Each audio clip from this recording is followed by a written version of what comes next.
Look at her wearing that cheap suit to court my mother, Beatrice whispered loudly enough for the entire front row to hear.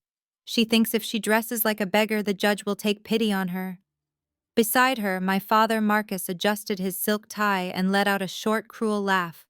It was a sound I had known my entire life, a sound that meant I was nothing more than a stain on their perfect reputation.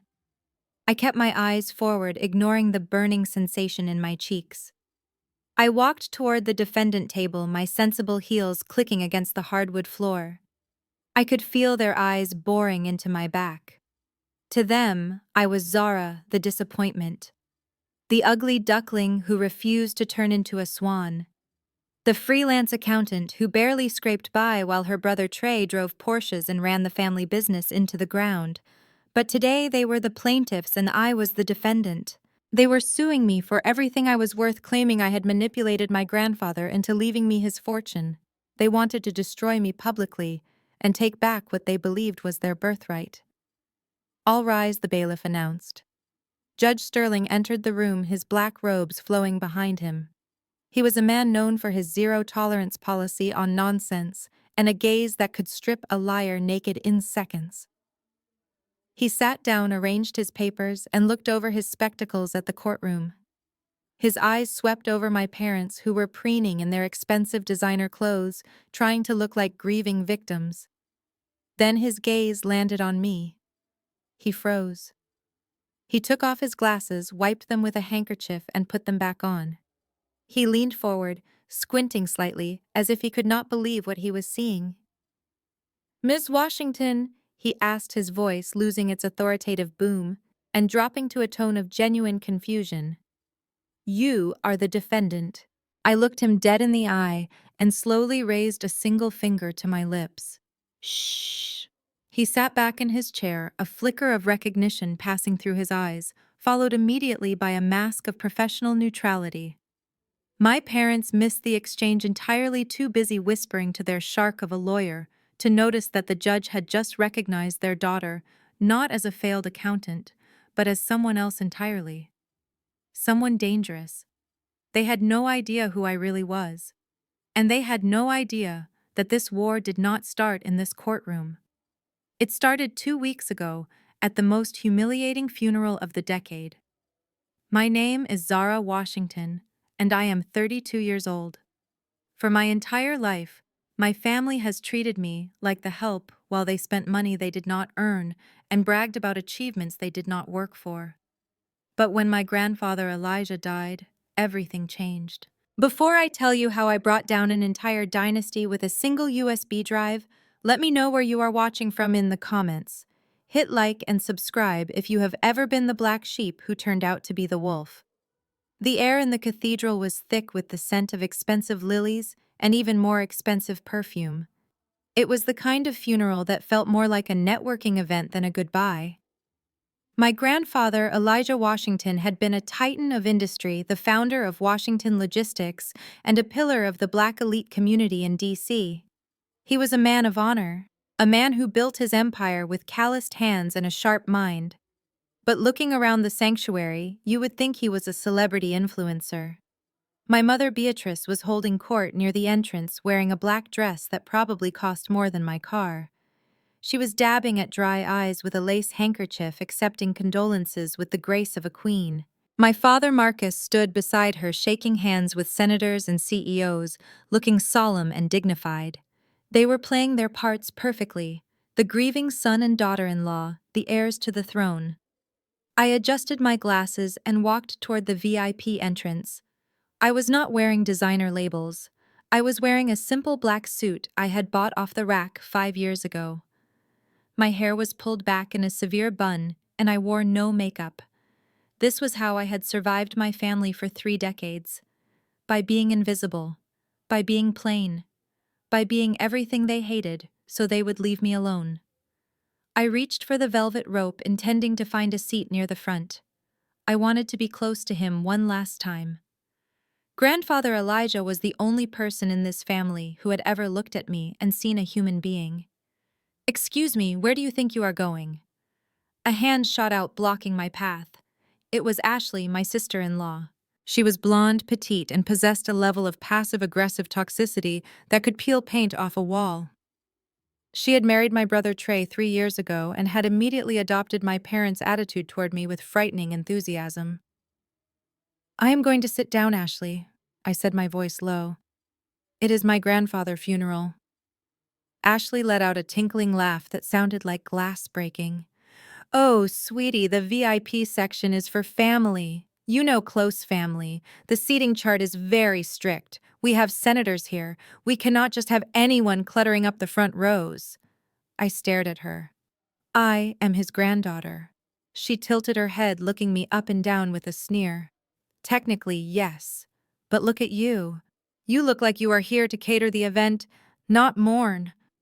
Listen, do me a favor since you are already back here." She reached behind a pillar and pulled out a heavy black trash bag filled with discarded flower wrappings and water bottles. "The catering staff is short-handed. Could you be a doll and take this out to the dumpster around the back? It is starting to smell, and we cannot have the senator smelling garbage, can we?" She tried to press the trash bag into my hands. I looked at the bag, then at her. My parents were standing 10 feet away watching. My mother caught my eye. She did not intervene. She did not tell Ashley to stop. She just looked at me with that familiar cold disappointment, and then turned back to laugh at something a business partner said.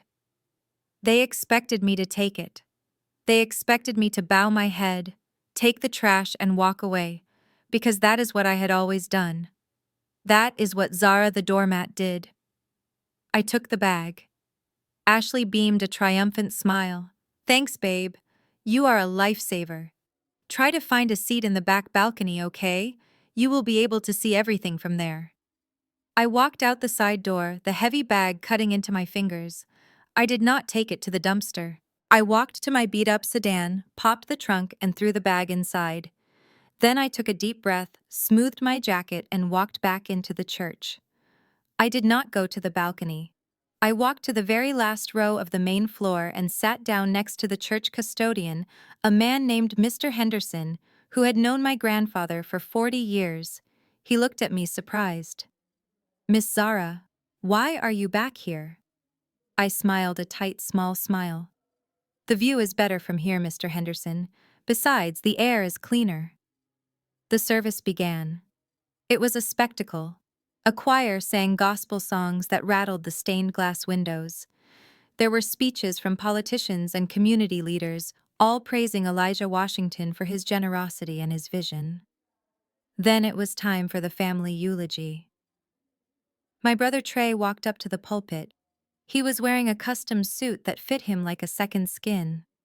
He was handsome in that polished, superficial way that my parents adored. He checked the microphone, flashed a sad smile at the cameras. Yes, there were cameras, and began to speak. Grandfather Elijah was not just a businessman, Trey said, his voice smooth as silk. He was my mentor, my hero.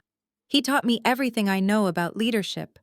I remember when I was just a boy, he sat me on his knee and said, "Trey, one day, all of this will be yours. You are the future of Washington logistics." I stifled a snort. Grandfather Elijah had despised Trey. He called Trey a peacock, a man who would rather preen his feathers than hunt for food. Grandfather had kicked Trey out of his office at least a dozen times for trying to charge personal vacations to the company card. Trey continued, wiping a non-existent tear. "It is a heavy burden to carry the legacy of such a great man. But I promise you, Grandfather, I will not let you down. As the sole heir to your empire, I will take Washington Logistics to heights you never imagined. My parents and I, we will honor your name." He spoke for 20 minutes. He talked about his father, Marcus. He talked about his mother, Beatrice. He even mentioned his lovely wife, Ashley, calling her the rock of the family. He never mentioned my name, not once. It was as if I did not exist, as if Elijah Washington had only one grandchild. To the hundreds of people in that room, I was a ghost, a non-entity. When Trey finished, the congregation applauded. My parents stood up, beaming, clapping the loudest. They looked at Trey with such adoration, such pride. This was the son they wanted, the reflection of their own vanity. I sat in the back, my hands folded in my lap. I did not clap. I watched them celebrate their victory at a funeral. They thought they had won. They thought the old man was gone, and the kingdom was theirs.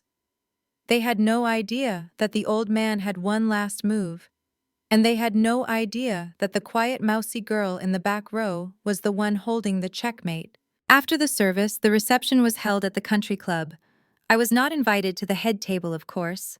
I sat at a small table near the kitchen doors, usually reserved for vendors. I watched them pop champagne. I watched Ashley showing off her diamond ring to a group of envious women. I watched my father making deals over hors d'oeuvres, promising people that things were going to change now that he was in charge. My mother floated over to my table, a glass of wine in her hand. She looked down at me, her lip curling slightly. "I am surprised you stayed," she said. "I thought you would have gone home to that little apartment of yours." "I wanted to say goodbye to grandfather," I said calmly, taking a sip of water. "Well, you have done it. Now please try not to embarrass us. The reading of the will is tomorrow morning at the estate. The lawyer insisted you be there, though I cannot imagine why. Probably just to give you some trinket or sentimental garbage." She leaned in closer, her perfume overpowering. "Listen to me, Zara. When you come tomorrow, wear something decent, and do not expect anything. Your grandfather knew who the real leaders of this family were. He knew who deserved his legacy. Do not make a scene when you get nothing. Just sign whatever papers they give you and leave." I looked up at her. My mother. The woman who had birthed me but never loved me. The woman who had spent 32 years telling me I was too dark, too fat, too quiet, too smart for my own good. "I will be there, Mother," I said. She scoffed and walked away, joining a circle of women who laughed at her jokes and complimented her dress. I checked my watch. It was time. I pulled out my phone and sent a secure text message. It was a single line of code followed by the words, "Phase 1 complete. Initiate audit." I put the phone away and took a bite of a stale bread roll. Tomorrow was going to be a very interesting day. She stumbled, crashing into the side table, sending a priceless vase shattering to the floor. "Beatrice, stop," my father roared, grabbing her arm. She struggled against him, screaming at me. "You stole this! You are an accountant! You are a nobody! You do not know how to run a business! You will ruin us all!" I smoothed my jacket. I looked at them, my face completely expressionless. "I am not a nobody, Mother," I said, my voice calm, cutting through her hysteria. "And I am not just an accountant." I picked up the pen Mr. Henderson offered and signed the acceptance papers. I capped the pen. Grandfather left me this because he knew I was the only one who would not spend it on purses and Porsches. He knew I was the only one who could save this family from the hole you dug for yourselves. I walked toward the door, stopping right in front of Trey. He was shaking, his fists clenched. "Get out of my house," Trey spat. I smiled. "It is not your house, Trey. It is mine. And I am giving you all 24 hours to vacate the premises. If you are not gone by noon tomorrow, I will have the sheriff throw you out." I walked out of the study, leaving them screaming in the wreckage of their expectations. I walked to my beat-up Toyota, got in, and drove away. My hands were steady. My heart was slow. I had dropped the bomb. Now I just had to survive the explosion. Because I knew them. They wouldn't just leave. They wouldn't just accept defeat. They were going to come for me with everything they had. They were going to try to destroy me. But they didn't know who they were fighting. They thought they were fighting Zara, the daughter they had bullied for 30 years. They didn't know they were fighting the hawk. And the hawk never misses. The mahogany doors of my grandfather's study clicked shut, sealing us inside with the scent of old paper and impending doom. My family sat arranged like royalty on the plush leather furniture, while I took the stiff wooden chair in the corner, the one usually reserved for business associates who were about to be fired. My mother. Beatrice smoothed the skirt of her Chanel dress and shot a look of pure venom in my direction. She leaned toward my father, whispering loudly enough for the entire room to hear. "Why is she even here? Father must have left her a Bible or some old knick-knack. Honestly, it is embarrassing to have her breathing the same air as legitimate heirs." My father. Marcus chuckled, adjusting his gold cufflinks and checking his watch, as if he had somewhere more important to be than collecting the fortune he had spent his entire life waiting for Mr. Henderson. The family attorney for over 40 years sat behind the massive oak desk, his face a mask of professional indifference. He shuffled a stack of documents, his eyes scanning the room over the rim of his spectacles before clearing his throat. The sound cut through the murmurs of my family like a gavel striking a block. We are here to read the last will and testament of Elijah Washington. He began, his voice steady and grave. Per Mr. Washington instructions. This reading is being recorded for legal purposes and security is standing by outside, should emotions run high. My brother Trey snorted from his position on the velvet sofa, his arm draped possessively around his wife. Ashley. Security, please, Arthur. We are civilized people. Just read the part where I get the company so we can all go to lunch. Ashley giggled, tapping her manicured nails against her designer purse, looking at me with a smirk that said, "You do not belong here." Mr. Henderson ignored them and picked up the first document to my son Marcus and his wife Beatrice. I leave the contents of the blue envelope sitting before you. My parents sat up straighter, their eyes gleaming with greed. My mother reached out her hand, trembling slightly as she grasped the thick envelope.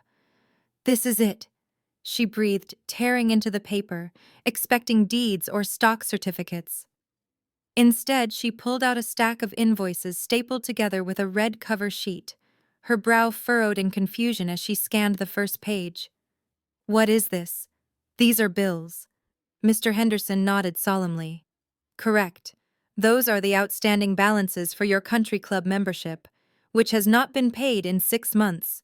The second mortgage you took out on this house to fund your lavish vacations and the credit card debt you accrued trying to maintain your social status in Martha Vineyard.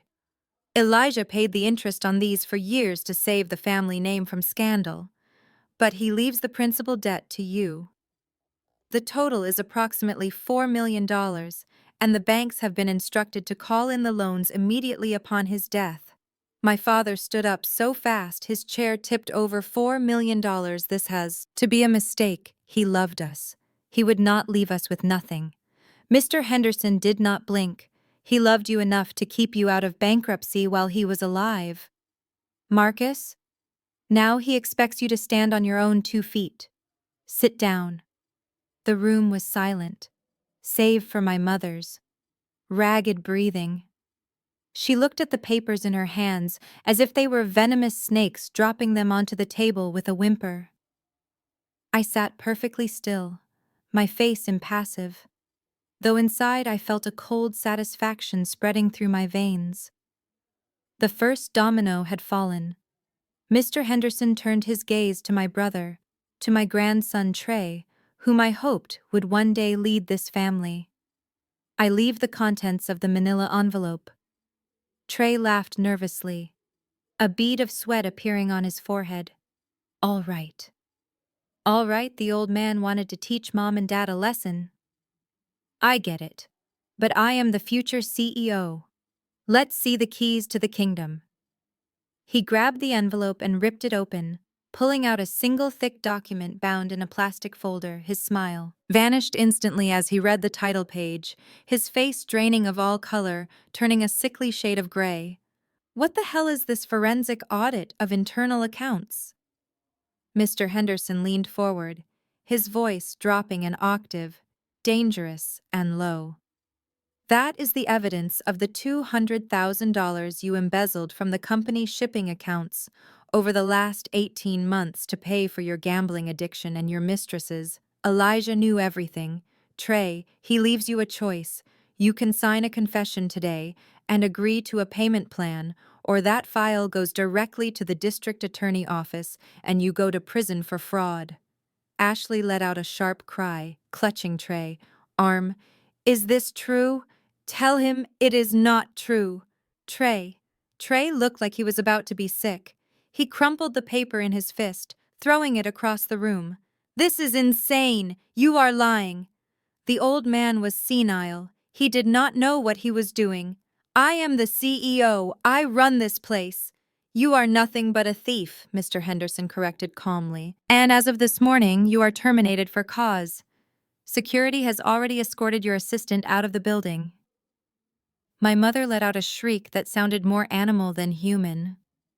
This is a nightmare. Where is the money?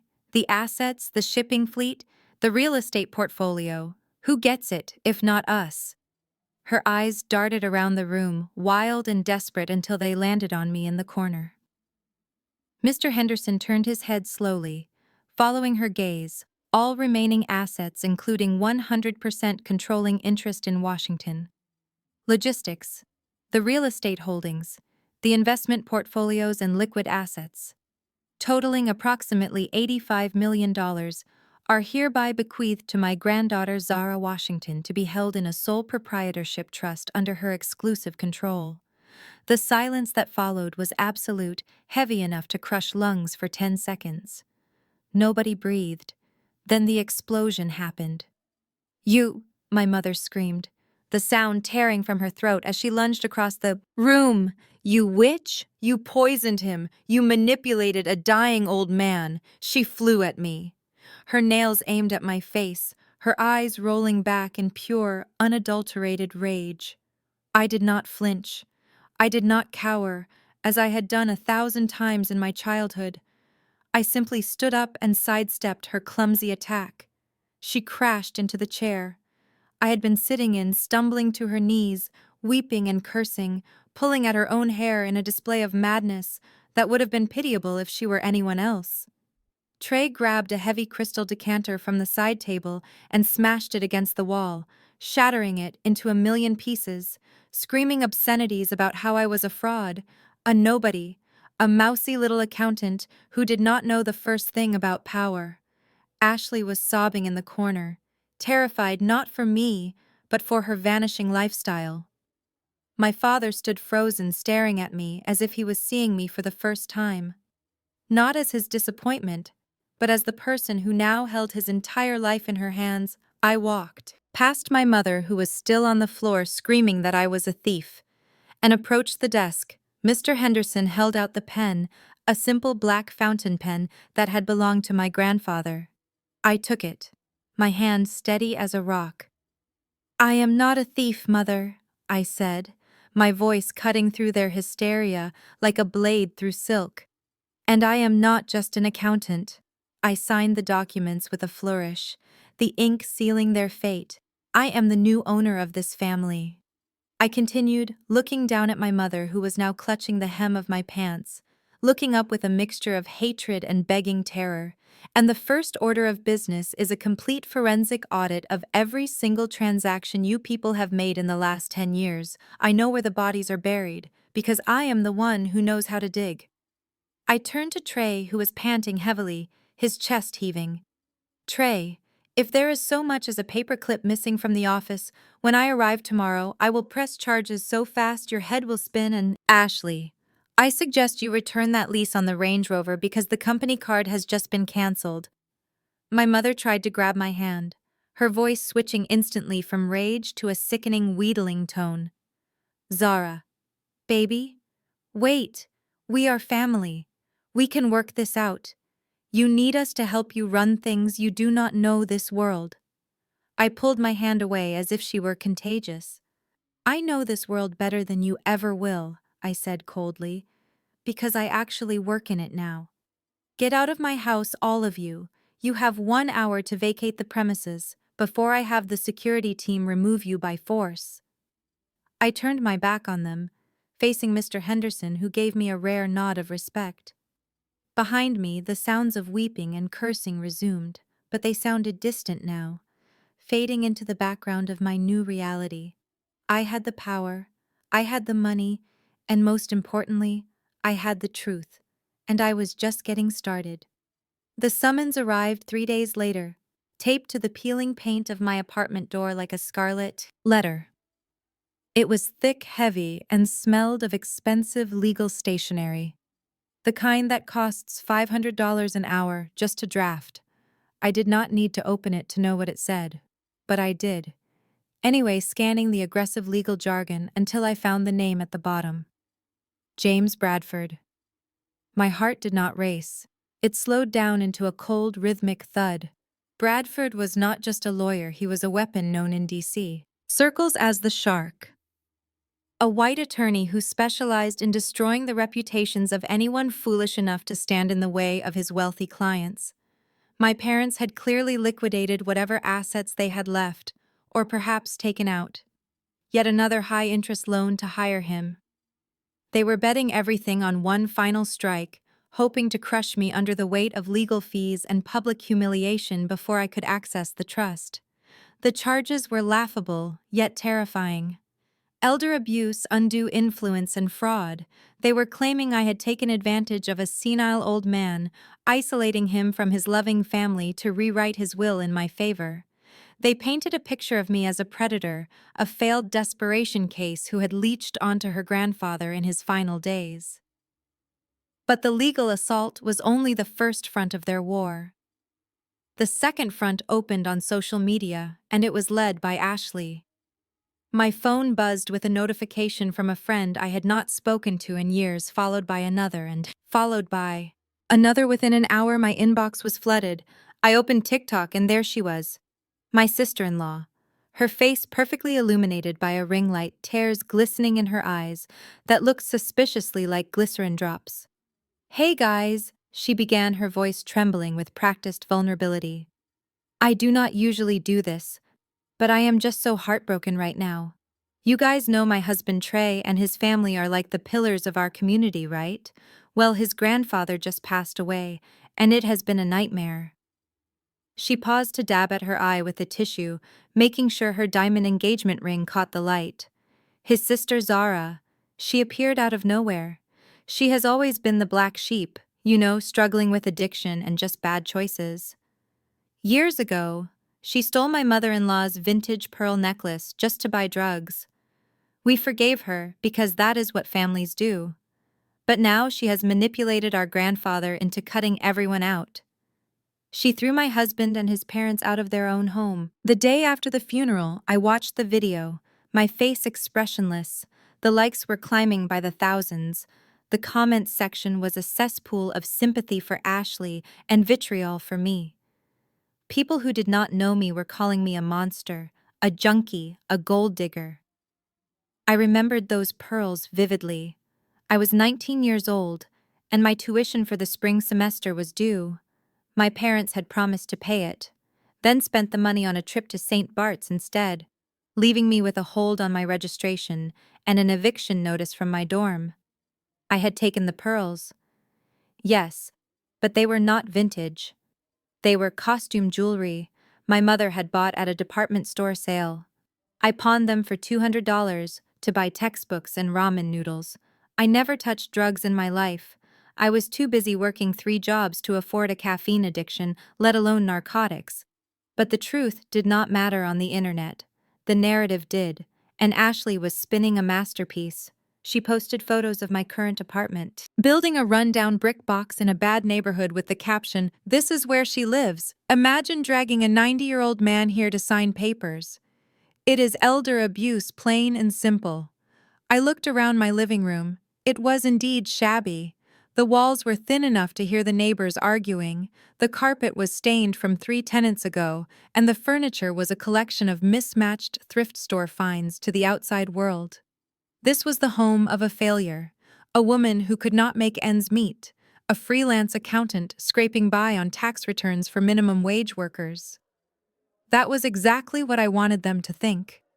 I stood up and walked to the corner of the room where a folding card table sat against the wall. On it was a laptop that looked like a standard mid-range model covered in stickers. But when I sat down and placed my finger on the trackpad, it did not open. Windows or a standard operating system. It booted into a secure encrypted interface that only a handful of people in the country had access to.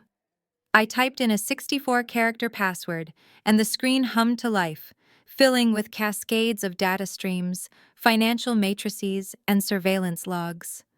This was the real me. Not Zara, the failed accountant, but the hawk. The most sought-after forensic accountant in the federal contractor network. I did not live in this dump because I was poor. I lived here because I was hunting. And when you hunt apex predators, you do not wear neon. My screen displayed a live feed of a bank account in the Cayman Islands. It was an account belonging to a shell company linked to a senator. I had been tracking for 6 months. I had millions of dollars in liquid assets sitting in offshore accounts of my own, earned from bounties paid by the IRS and the SEC for recovering stolen assets. I could have bought my parents' mansion 10 times over with cash, but wealth is loud, and I needed silence. A secure chat window popped up on my screen. It was Agent Miller from the FBI status report Hawkeye typed. Back quickly, the Washington logistics audit is live. I have flagged 12 suspicious transactions from the last fiscal quarter, creating a shadow file. Now, proceed with caution, Miller replied. We cannot move until you have the smoking gun. I closed the chat and opened a new window, bringing up the file I had named Project Phoenix. My parents and Trey thought I was looking for loose change in the company cushions. They did not realize I had been investigating Washington logistics for 5 years. At my grandfather's request, he had suspected Trey and my father were bleeding the company dry long before he died. He just did not have the proof he needed to prosecute his own blood. So he hired me, the best in the business, to find it. I pulled up the latest bank records from the company. Ashley's video was still playing on a loop on my phone, her voice whining about how I was a thief.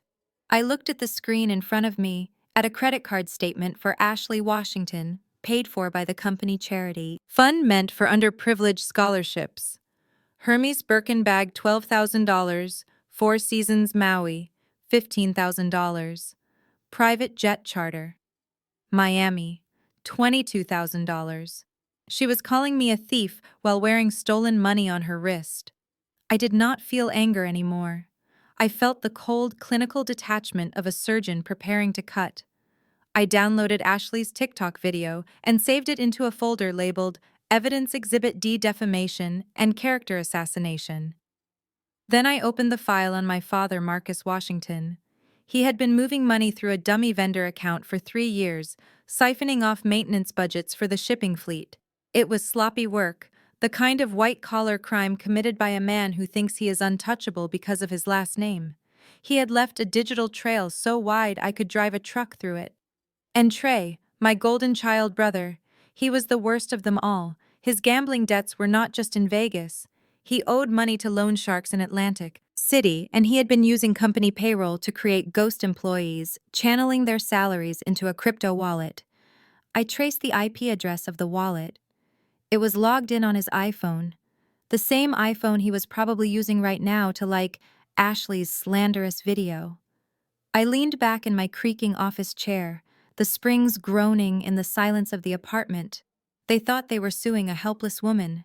They thought they could bury me in legal fees and social shame until I crawled back into my hole. They had no idea that I was not just building a defense. I was building a cage. My phone rang. It was the lobby buzzer. I checked the security camera feed. I had installed myself. A tiny pinhole camera hidden in the peephole standing outside my door was a man in a cheap suit holding a large manila envelope, likely a process server or a private investigator hired by Bradford to dig up dirt on me. I saved my work, encrypted the hard drive, and shut down the laptop with a single keystroke, transformed back from the hawk into Zara, the mousy broke accountant. I walked to the door and opened it, looking appropriately tired and scared. Zara Washington, the man asked, sneering slightly at my appearance. Yes, I whispered, looking at the floor. You have been served. He shoved the papers into my chest. Lawsuit for damages, emotional distress and fraud. You have 20 days to respond. I took the papers, my hands trembling not from fear, but from the effort of holding back a laugh. Thank you, I said, closing the door softly. I tossed the lawsuit onto the pile of trash mail on the counter. I did not need 20 days. I only needed 2. The court date was set for Friday, and I was going to walk into that courtroom, not with a lawyer, but with a nuclear bomb. I walked back to my computer and pulled up one last file. It was a dossier on Judge Sterling, the man presiding over my case. He was tough fare and had a hatred for financial crimes that bordered on obsession. What my family did not know was that Judge Sterling and I had met before 3 years ago. I had provided the key evidence that helped him take down a Ponzi scheme run by his own brother-in-law. He knew my work, he knew my code name, and he knew that when the hawk showed up, someone was going to prison. I looked at the picture of my family on Ashley's social media feed, smiling around a fire pit, thinking they had won. Keep smiling, I whispered to the empty room. Enjoy the warmth, because winter is coming and I am bringing the storm. The streetlights flickered overhead as I drove my battered sedan down the lonely stretch of road leading to my apartment complex. The engine sputtered a familiar protest against the cold, damp air of the DC night, but I ignored it. My mind was too busy processing the data I had uncovered earlier that evening. The forensic audit of my father's shell companies was painting a picture of greed so profound it was almost impressive in its audacity. But I was tired, the kind of bone-deep exhaustion that comes not from physical labor, but from the weight of carrying a secret identity while your own flesh and blood tries to bury you. I checked my rearview mirror for the third time in a minute, a habit from my years working with the feds. The road behind me was dark, empty, except for a pair of blindingly bright xenon headlights that had appeared out of nowhere, closing the distance between us. With alarming speed, I squinted against the glare, adjusting my mirror, but the car behind me did not slow down. Instead, the engine roared a high-pitched mechanical scream that sounded like pure money and aggression. I recognized that sound. It was a Porsche Panamera, likely the Turbo S model, a car that cost upward of $200,000 a car, that my brother Trey had posted on Instagram just yesterday with the caption, "New toy for the new CEO." My grip tightened on the steering wheel, my heart rate climbing steadily but controlled. I tapped my brakes, a universal signal to back off, but the Porsche only accelerated, swerving into the oncoming lane to pull up alongside me. I glanced to my left and saw him. Trey, his face illuminated by the dashboard lights, distorted by a sneer of pure malice. He swerved toward me, forcing me to jerk the wheel to the right, my tires screeching as they hit the gravel shoulder. He was playing games, playing chicken with a 2-ton vehicle, bought with stolen inheritance money. I refused to give him the satisfaction of crashing into a ditch. I corrected the wheel, bringing my car back onto the pavement, but Trey was not done. He pulled ahead of me and then slammed on his brakes. It happened in slow motion, the way accidents always do. I slammed my foot onto the brake pedal, but my old tires were no match for physics. Time seemed to compress and then expand. The sound of screeching rubber filled the cabin, followed by the sickening crunch of metal on metal. My front bumper collided with the pristine rear end of his Porsche, the force of the impact throwing me forward against the steering wheel. My seatbelt locked, digging into my chest, but my head snapped forward, hitting the steering wheel with a sharp crack. White light exploded behind my eyes, and for a second the world went silent. I sat there gasping for air, the metallic taste of adrenaline and blood filling my mouth. I reached up to my forehead, my fingers coming away wet and warm. Blood was trickling down my temple, stinging my eye. Before I could even unbuckle, my door was wrenched open. Trey stood there looming over me, backlit by the streetlights, looking like a vengeful silhouette. He was wearing a bespoke suit that cost more than my car, unscathed, and practically vibrating with rage. "Look at what you did, you clumsy little idiot," he shouted, grabbing my arm and yanking me out of the car. I stumbled, my legs shaky from the shock, but I found my footing quickly. I pushed his hand away, my eyes locking onto his face. He looked deranged, his eyes wide and bloodshot, the smell of expensive scotch clinging to him. "You cut me off, Trey," I said, my voice low and raspy. "You slammed on your brakes in the middle of the road." He laughed, a harsh barking sound that echoed in the empty street. He walked over to his Porsche, running a hand over the dented bumper, shaking his head with mock sadness. "This is a custom paint job. Zara Midnight Blue, imported from Germany. Do you have any idea how much this is going to cost to fix?" Probably more than your entire life is worth. He turned back to me, his expression hardening into something cold and ugly. He reached into his jacket pocket and pulled out a thick wad of cash held together by a rubber band. It was a stack of hundreds, fresh and crisp, likely pulled straight from the company safe earlier. That day, he stepped closer, invading my personal space, until I could feel the heat radiating off him. He raised his hand and threw the money at my face. The bills slapped against my skin, stinging my cut lip before fluttering to the dirty asphalt around my feet like dead leaves. "Take it," he spat. "Get yourself a Band-Aid and fix your piece of junk car." I stood perfectly still, the blood dripping down my face onto my cheap blouse. I did not look at the money. I did not look at my car. I looked only at him, memorizing every line of his arrogance, every shadow of his cruelty. "This is a warning, little sister," he hissed, leaning in until his face was inches from mine.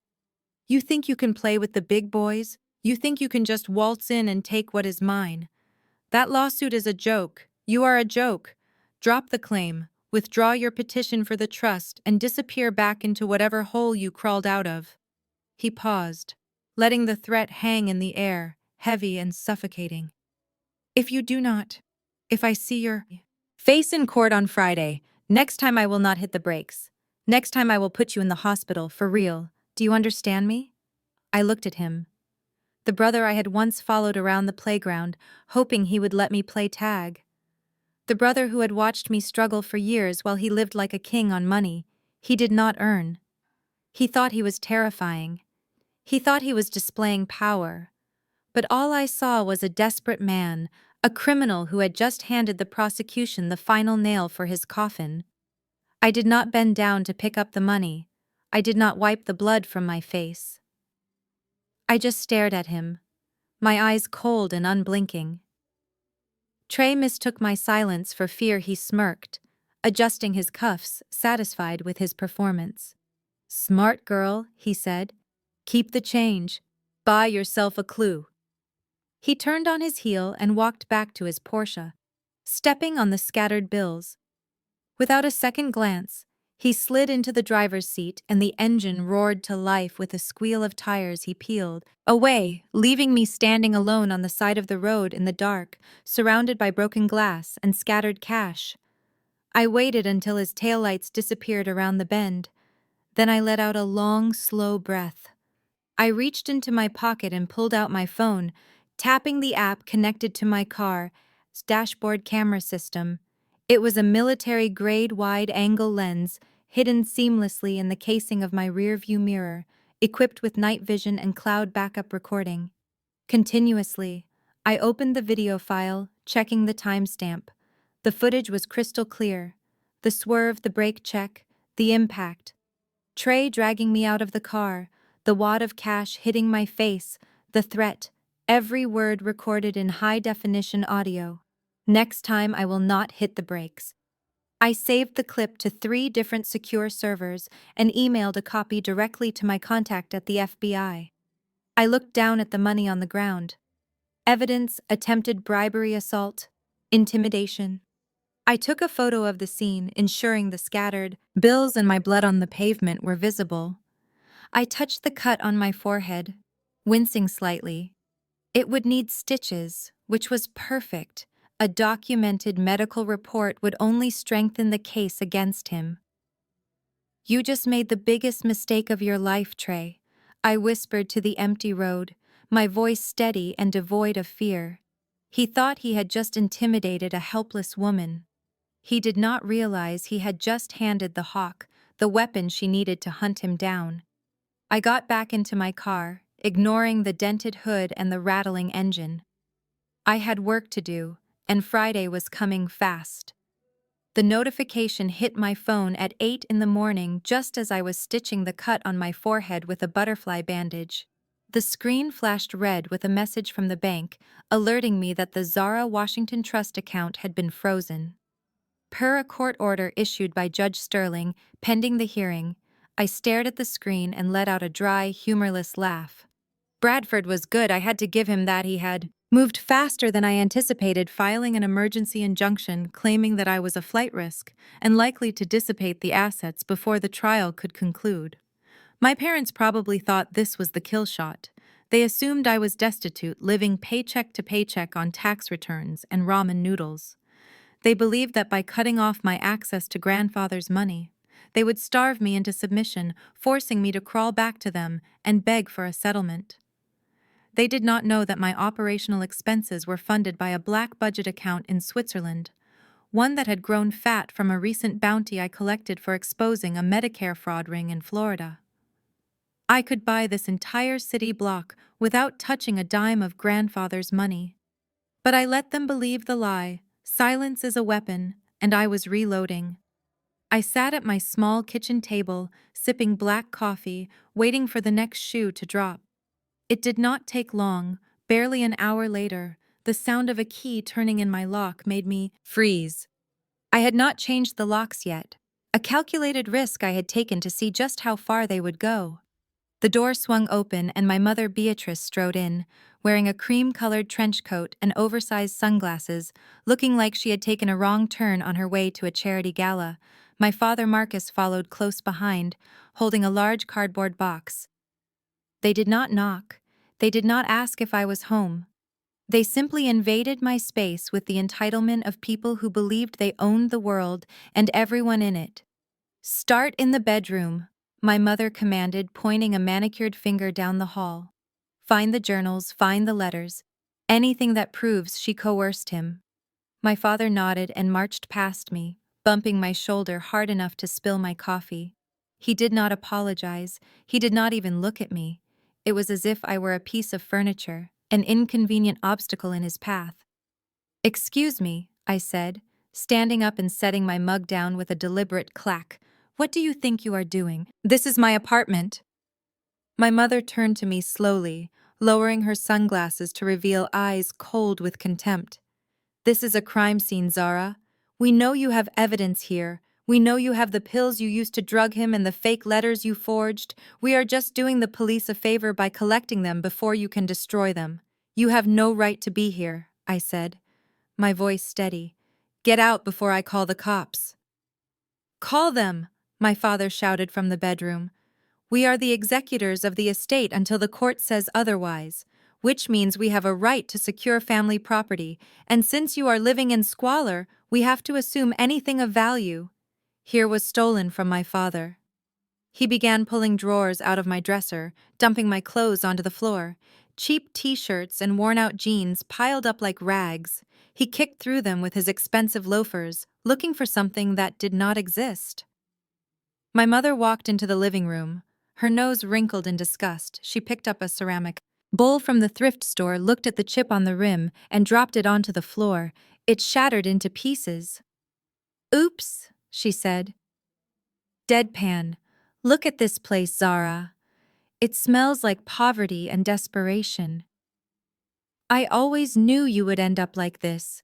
You never had the refinement to be a Washington." She swept her arm across my bookshelf, knocking my collection of paperbacks to the ground. She was looking for a diary, a ledger, anything that would support their narrative, that I was a manipulator.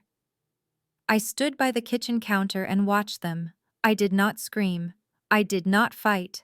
I let them tear my sanctuary apart. Because every item they broke, every drawer they rifled through was being recorded by the hidden cameras I had installed in the smoke detectors and the clock radio. I was building a case for harassment and breaking and entering, and they were providing the footage for free. My father came out of the bedroom, empty-handed, his face red with exertion and frustration. "There is nothing in there, just cheap junk." "Where is it, Zara? Where did you hide the financial records you showed us yesterday?" I leaned against the counter, crossing my arms. "I told you. Dad, I am a forensic accountant. Those records are on secure servers, not under my mattress." My mother scoffed. "Forensic accountant? Please, you do. People taxes at H&R. Block, do not pretend you are something you are not." She walked over to my desk, a wobbly card table in the corner, where my decoy laptop sat next to a stack of file folders. She began flipping through the papers, tossing utility bills and grocery lists over her shoulder. Then she froze, her hand hovering over a thick black binder. My heart did not skip a beat. I had left that binder there on purpose. It was the bait. My mother picked it up, reading the label on the spine. Project Phoenix. She laughed, a high, shrill sound that grated on my nerves. Marcus, look at this. My father walked over, taking the binder from her hands. He opened it, scanning the first few pages filled with spreadsheets and flowcharts. Project Phoenix. He read aloud, mocking the title. What is this, Zara? Your business plan for a lemonade stand? Some fantasy project for your little design class? He flipped through the pages carelessly, not reading the data, not looking at the routing numbers, or the Swift codes. If he had looked closely, if he had possessed even an ounce of the business acumen he claimed to have, he would have realized what he was holding. Project Phoenix was not a school project.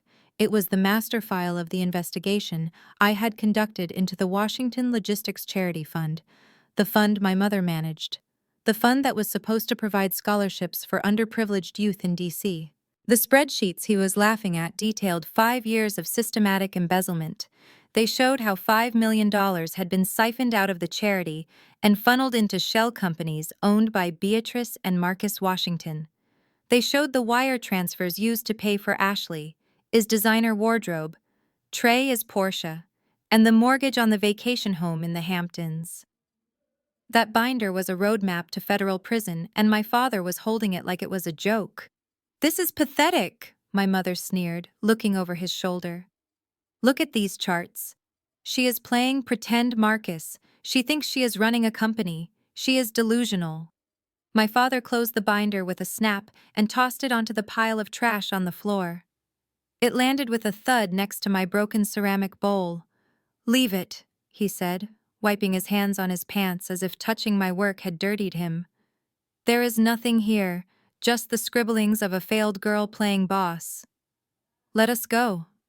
Beatrice, the lawyer said, the freeze order is in effect. She cannot spend a dime. Let's see how long she lasts when she cannot pay rent on this dump. My mother looked at me one last time, a look of triumph on her face. We are doing this for your own good, Zara, she said, adjusting her coat. When you are broke and hungry, maybe you will finally admit you lied and sign the papers. Until then, do not bother coming to the house. Security has been instructed to arrest you on sight.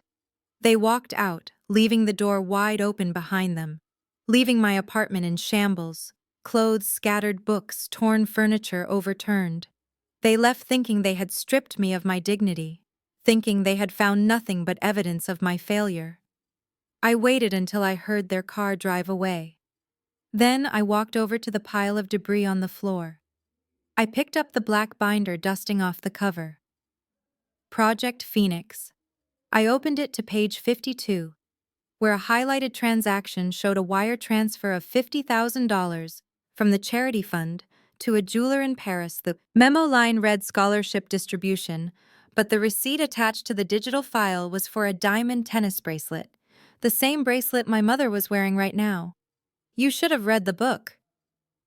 Dad, I whispered to the empty room. You judged the cover, and you missed the ending. I placed the binder into my fireproof safe and locked it. Then I picked up my phone and dialed Agent Miller. They took the bait. I said, my voice calm amidst the wreckage of my home. They saw the file and they dismissed it. They think I am playing games. Good, Miller replied on the other end. The warrant is being drafted now. We just need the final piece, secure the testimony from the bank manager, and we move. I hung up and looked around my destroyed apartment. Most people would cry. Most people would feel violated, but I felt energized. They had come into my home and confirmed exactly who they were. They were arrogant, careless, and blind.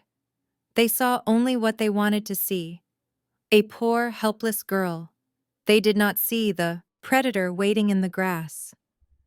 I walked to the kitchen and poured the rest of my cold coffee down the sink. I had cleaning to do, and then I had a meeting to prepare for tomorrow. I was going to let my guard down just enough to let a traitor in, because in a war like this, you do not just need to defeat your enemies, you need to expose your false friends, and I knew exactly who was going to betray me next. The wreckage of my apartment was still fresh. The smell of my mother's expensive perfume lingering like a toxic cloud over the shattered remains of my life, when a soft knock echoed from the hallway. I checked the monitor hidden in the smoke detector, expecting another wave of legal henchmen, or perhaps my brother coming back to finish what he started on the road, but the figure on the screen was small, unassuming and clutching a foil-covered dish, like a shield against the world. It was my Aunt Zara, my father's younger sister, the woman who had always played the role of the peacemaker, the Switzerland of the Washington family. Civil War. I opened the door, my face a mask of swollen eyes and trembling lips, a performance I had perfected over years of survival. Zara gasped, her hand flying to her mouth as she took in the overturned furniture and the books scattered across the floor. "Oh, my sweet baby," she whispered, stepping inside and setting the casserole dish on the only upright table. She pulled me into a hug that smelled of lavender and deception. I stiffened for a fraction of a second before melting into her arms, sobbing wet, heavy tears onto her cashmere sweater. "They are monsters," she cooed, stroking my hair. "I cannot believe Marcus and Beatrice would do this to their own flesh and blood." I told them, Zara. I told them this was too far. Kicking you out of the funeral was one thing, but destroying your home. She shook her head, her eyes wide with what looked like genuine sympathy. "Listen to me, sugar. Not everyone in the family is against you. I know I have been quiet, but I am on your side. I want to help you." I pulled away, wiping my nose on my sleeve, looking at her with wide, fearful eyes. "Really, Auntie?" I asked, my voice cracking. "Because I am so scared. They froze my accounts. I have no money for a lawyer, and now they took my laptop. I do not know what to do." Zara led me to the kitchen, stepping gingerly over the broken ceramic shards. She uncovered the dish. "Reveal a shepherd pie still warm. Sit down. Baby, eat something. You look like you have not eaten in a week. Tell Auntie everything. What is going on with this inheritance? Surely there is a way to fix this without fighting." I sat picking at the food, playing the part of the broken child, looking for a savior. I knew Zara better than she knew herself. She was not here to help. She was a reconnaissance drone sent by the enemy. She was the one who had told my mother about my first boyfriend in high school, leading to a humiliating breakup. She was the conduit through which all family gossip flowed, and right now she was fishing for the kill shot. I leaned in close, lowering my voice to a conspiratorial whisper.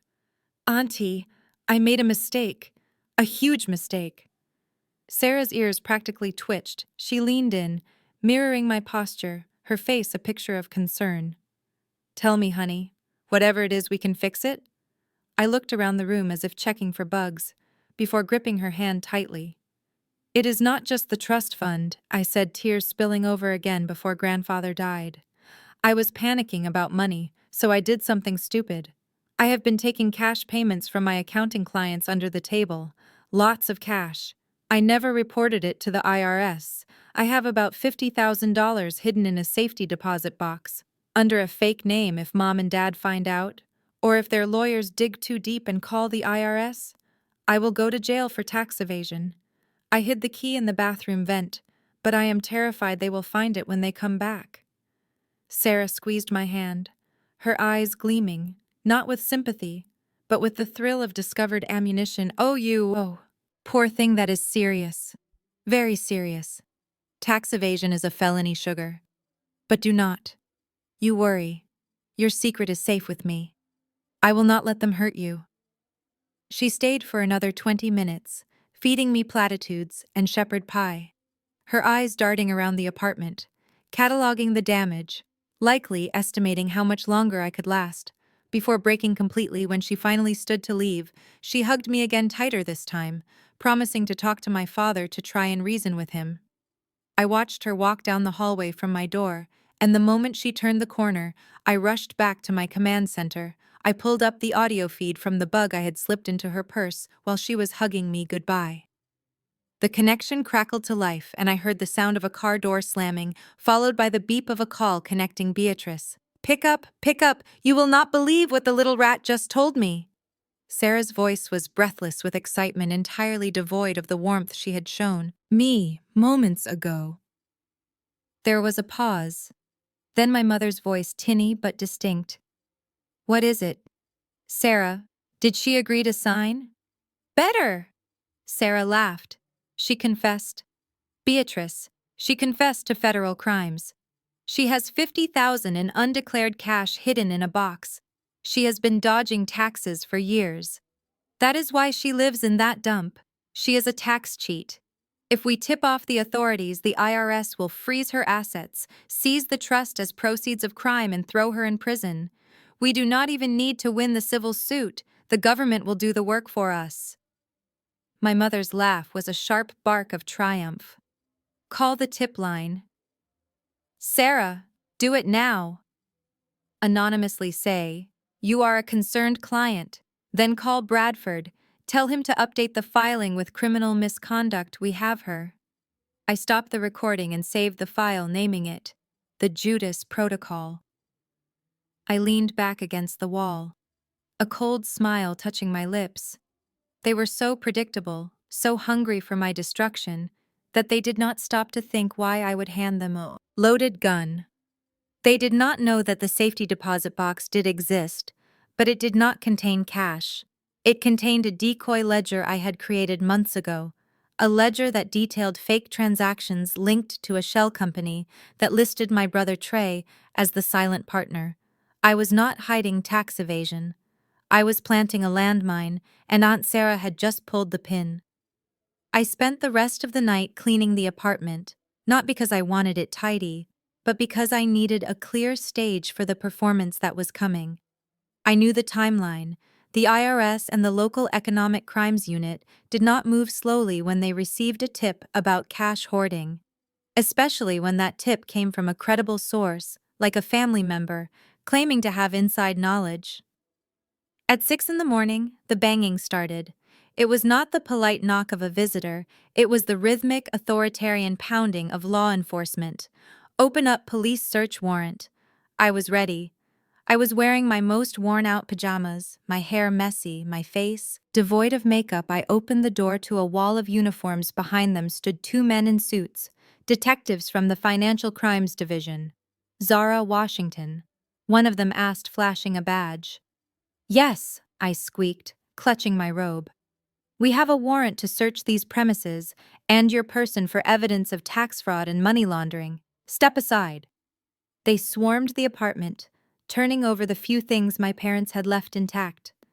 They pulled the vent cover off the bathroom wall, just as I had told Sarah, and found the key. Triumph flashed across the detective's face as he held it up in an evidence bag. "Is this for the box? Ms. Washington, where is the cash?" I started crying. Real hyperventilating sobs. "I do not know what you are talking about. Please, I want to call my lawyer." "You can call your lawyer from the station. Turn around, put your hands behind your back." They handcuffed me, marching me out of the apartment building like a trophy in the parking lot. A black SUV was parked across the street. Window rolled down just an inch behind the tinted glass. I saw the flash of a familiar diamond bracelet my mother was watching. She had come to see the show, to witness the final destruction of her disappointment. "Daughter." I let my head hang low, shoulders slumped, playing the part of the defeated criminal, until they shoved me into the back of the squad car as the door slammed shut, cutting off the morning air. I looked directly at the SUV and winked. My mother would not see it from that distance, but she would feel it. The ride to the precinct was silent. The detectives smug in the front seat, thinking they had just caught a small-time crook who was too stupid to hide her tracks. They booked me, fingerprinted me and threw me into an interrogation room, leaving me to stew for 2 hours.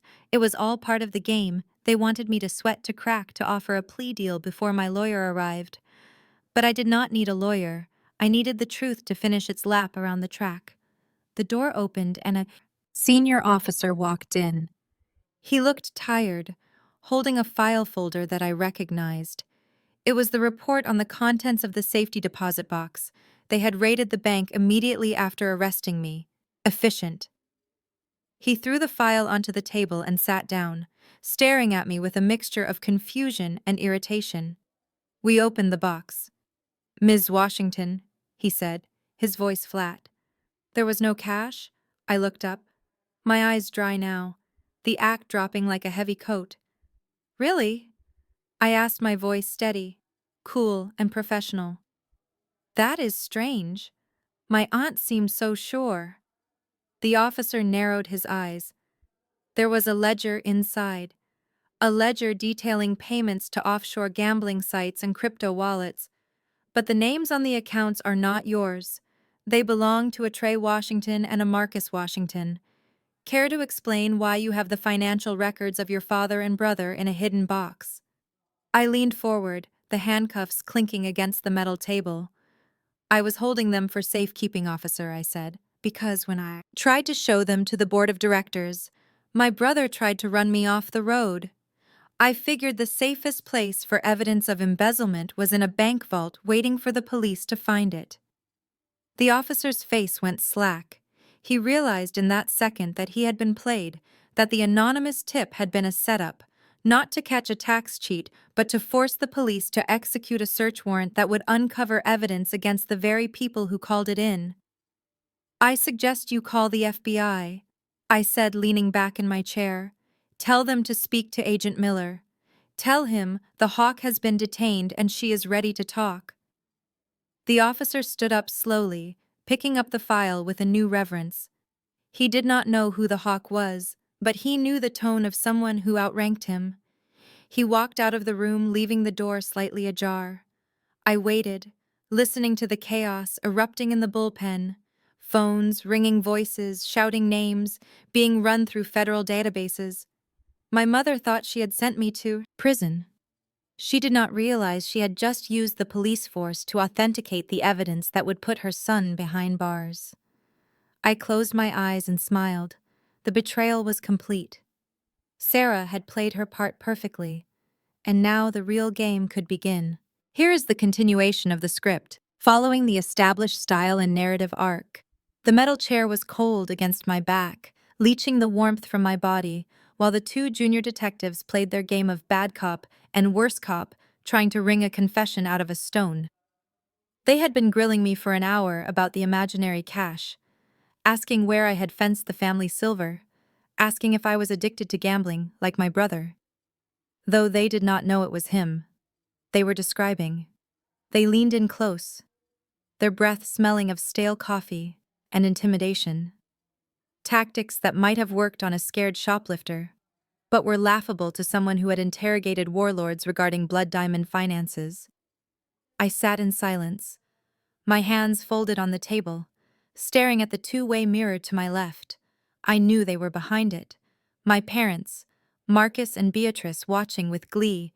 They were probably holding hands for the first time in a decade, united by the common goal of seeing their daughter destroyed. I could imagine my mother's smile, tight and satisfied, thinking she had finally scrubbed the stain of my existence from her perfect life. I could imagine Trey laughing, thinking he was safe, thinking the police were doing his dirty work. "Answer the question, Zara." "One," detective shouted, slamming his hand on the table. "Where is the money you stole from the trust? Where are the offshore accounts?" I blinked slowly, looking at him with bored indifference. "I told you," I said, my voice raspy from the lack of water check, the file check, the signatures check, the IP addresses linked to those crypto wallets. They did not listen.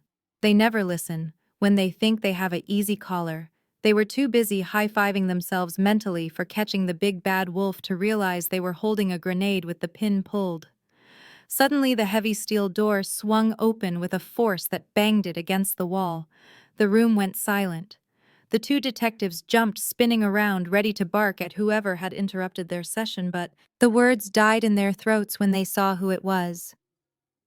It was Captain Miller, the precinct commander, a man I had never met in person, but whose personnel file I had memorized 3 years ago when I audited the city police budget for discrepancies. He looked pale, sweat beading on his forehead, his tie askew as if he had run all the way from his office. Out, he barked at the detectives, pointing a shaking finger at the door. Get out now! But Captain, we are just about to break her. The junior detective started to protest. I said out. Miller roared, his voice cracking. Get out of this room and do not stop walking until you are at the coffee shop across the street. Do not speak to anyone. Do not write a report. Do not even think about this case until I tell you otherwise. Go! The detectives looked at each other, confused and terrified, but they scrambled, grabbing their notepads and fleeing the room like chastised schoolboys. The door clicked shut, leaving me alone with the captain. He stood there for a moment, breathing heavily, staring at me as if I were a ghost, or perhaps a bomb. Then he reached up to the camera in the corner of the room. The red light that had been blinking steadily all morning flickered and died. He reached under the table and flipped the switch on the audio recorder. The room was silent, save for the hum of the ventilation system. Captain Miller straightened his tie, took a deep breath, and then did something that would have made my parents faint if they could see through the glass. Now that the lights were off, he bowed his head, a gesture of deference and fear. Ms. Washington, he said, his voice low and respectful, or I believe the federal designation is the Hawk. I leaned back in my chair, stretching my handcuffed arms. Allow me to introduce myself properly. Captain? He rushed forward, pulling a key from his pocket and unlocking the cuffs with fumbling fingers. I am so sorry, he stammered, apologies tumbling out of him. Please, accept my deepest apologies for this misunderstanding. For the treatment you have received, my officers, they did not know who called you. I asked, rubbing my wrists where the metal had dug in. Agent Miller from the FBI, he said, and the deputy director of the Treasury. They are on the secure line in my office right now. They were very clear about your status and the nature of your current undercover operation regarding Washington logistics. They informed me that any interference with your investigation would be considered obstruction of federal justice. I smiled, a thin, cold smile that did not reach my eyes. Good then, we understand each other.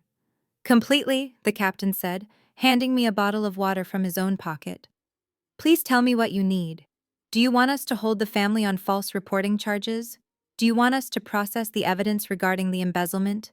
Immediately? I took a sip of water, the cool liquid soothing my parched throat. Not yet. Captain, I said, standing up and smoothing my wrinkled pajamas.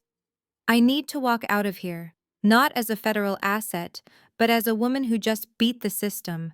I need my family to see me leave through the front door, not the back. I need them to see that their power has no effect on me.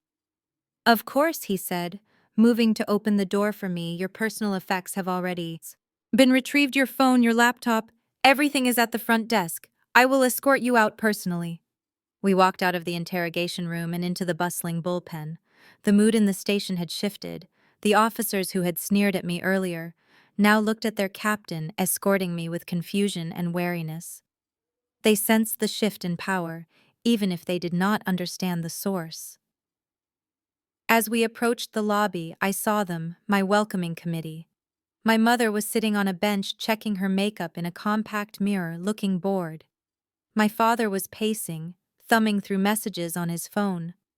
Trey and Ashley were standing by the vending machine, laughing at something on Ashley's phone, probably the TikTok video she had posted about my arrest.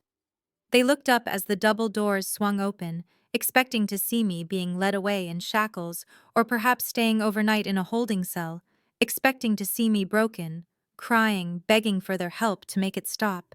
Instead, they saw the police captain holding the door open for me, his body language deferential, his expression grim. I walked through the lobby, my head held high, my stride long and purposeful. Despite the slippers on my feet, I stopped in the center of the room directly in front of them. The laughter died in Ashley's throat. My mother snapped her compact shut, her mouth falling open. My father froze his phone halfway to his ear. "What is going on?" my mother demanded, standing up, her voice shrill with indignation.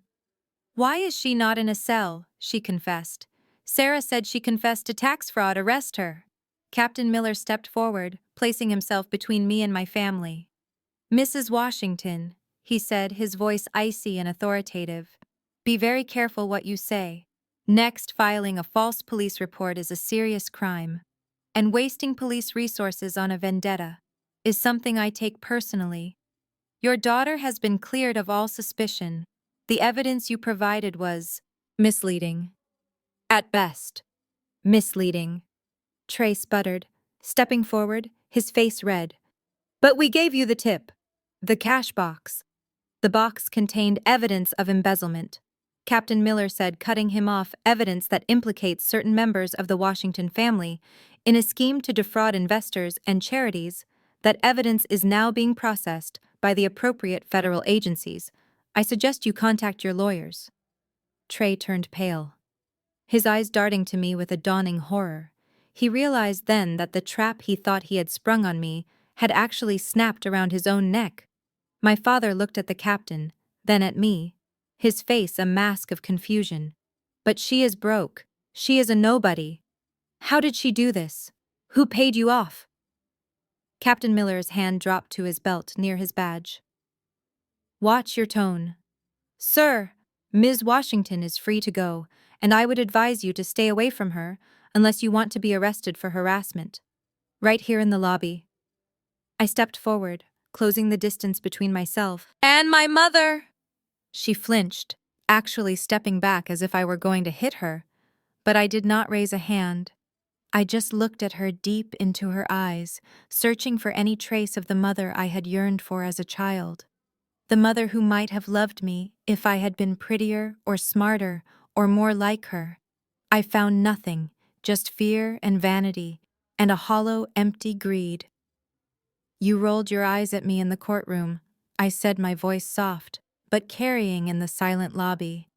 "You laughed when they dragged me out of my apartment in handcuffs. You thought you had finally won. You thought you had finally stomped out the disappointment."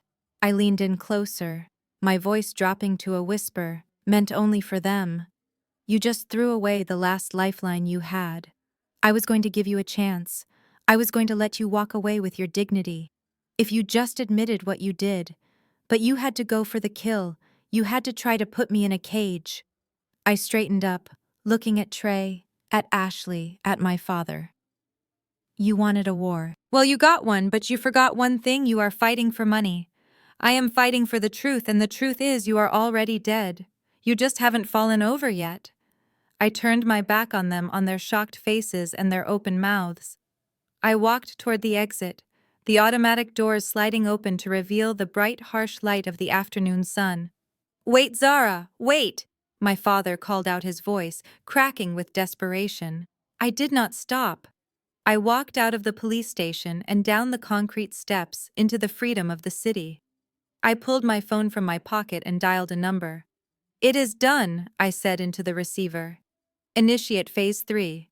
Release the files to the press and freeze the company assets. Effective immediately." I hung up and hailed a cab. I did not look back at the station where my family stood, watching their world begin to burn. I had given them a choice, and they had chosen destruction, so be it.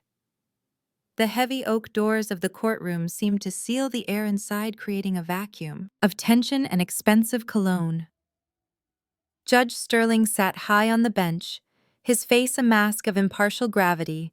Though I caught the flicker of curiosity in his eyes every time he glanced my way, the gallery was packed mostly with my family's social circle, the elite of D.C. who had come to watch the spectacle of the Washington dynasty crushing its rebellious daughter. My parents sat at the plaintiff table, looking the picture of dignified grief. My mother, Beatrice, wore a modest black suit and a single strand of pearls, a far cry from the diamond-dripping socialite she usually presented herself as. My father, Marcus sat with his head bowed, a grieving patriarch forced to discipline an unruly child. Trey and Ashley sat behind them holding hands like a support group of two. James Bradford, their lawyer, stood up. He was a man who moved like oil slick and dangerous ladies. And gentlemen of the jury. He began, his voice a practiced baritone of righteous indignation. We are here today because of a tragedy, not just the death of a great man, Elijah Washington, but the tragedy of a granddaughter who saw his decline not as a heartbreak, but as an opportunity. He pointed a finger at me sitting alone at the defense table. Zara Washington, he continued, is a woman of modest means, a woman who by her own family, as admission, has struggled to find her footing in life while her family built a legacy. She built resentment, and in the final weeks of Elijah Washington's life she used that resentment to poison his mind and steal his fortune. I sat perfectly still, my hands folded on the table in front of me, lay a single yellow legal pad and a pen to the jury. I looked like a woman out of her depth, defending herself, because she could not afford counsel to my family. I looked like a sitting duck. But to anyone who looked closely at the frantic notes I was taking, they would see I was not writing a defense, I was time-stamping lies. The prosecution called their first witness, my mother Beatrice Washington. She walked to the stand with the hesitant steps of a broken woman. She took the oath, her voice trembling just enough to sound fragile. Mrs. Washington, Bradford asked gently, can you tell the court about your relationship with the defendant? My mother dabbed at her dry eyes with a tissue. Oh, we loved her so much, she said, her voice catching. We tried everything to help her find her way. She was always a difficult child, spirited we called it, but we never stopped trying to guide her.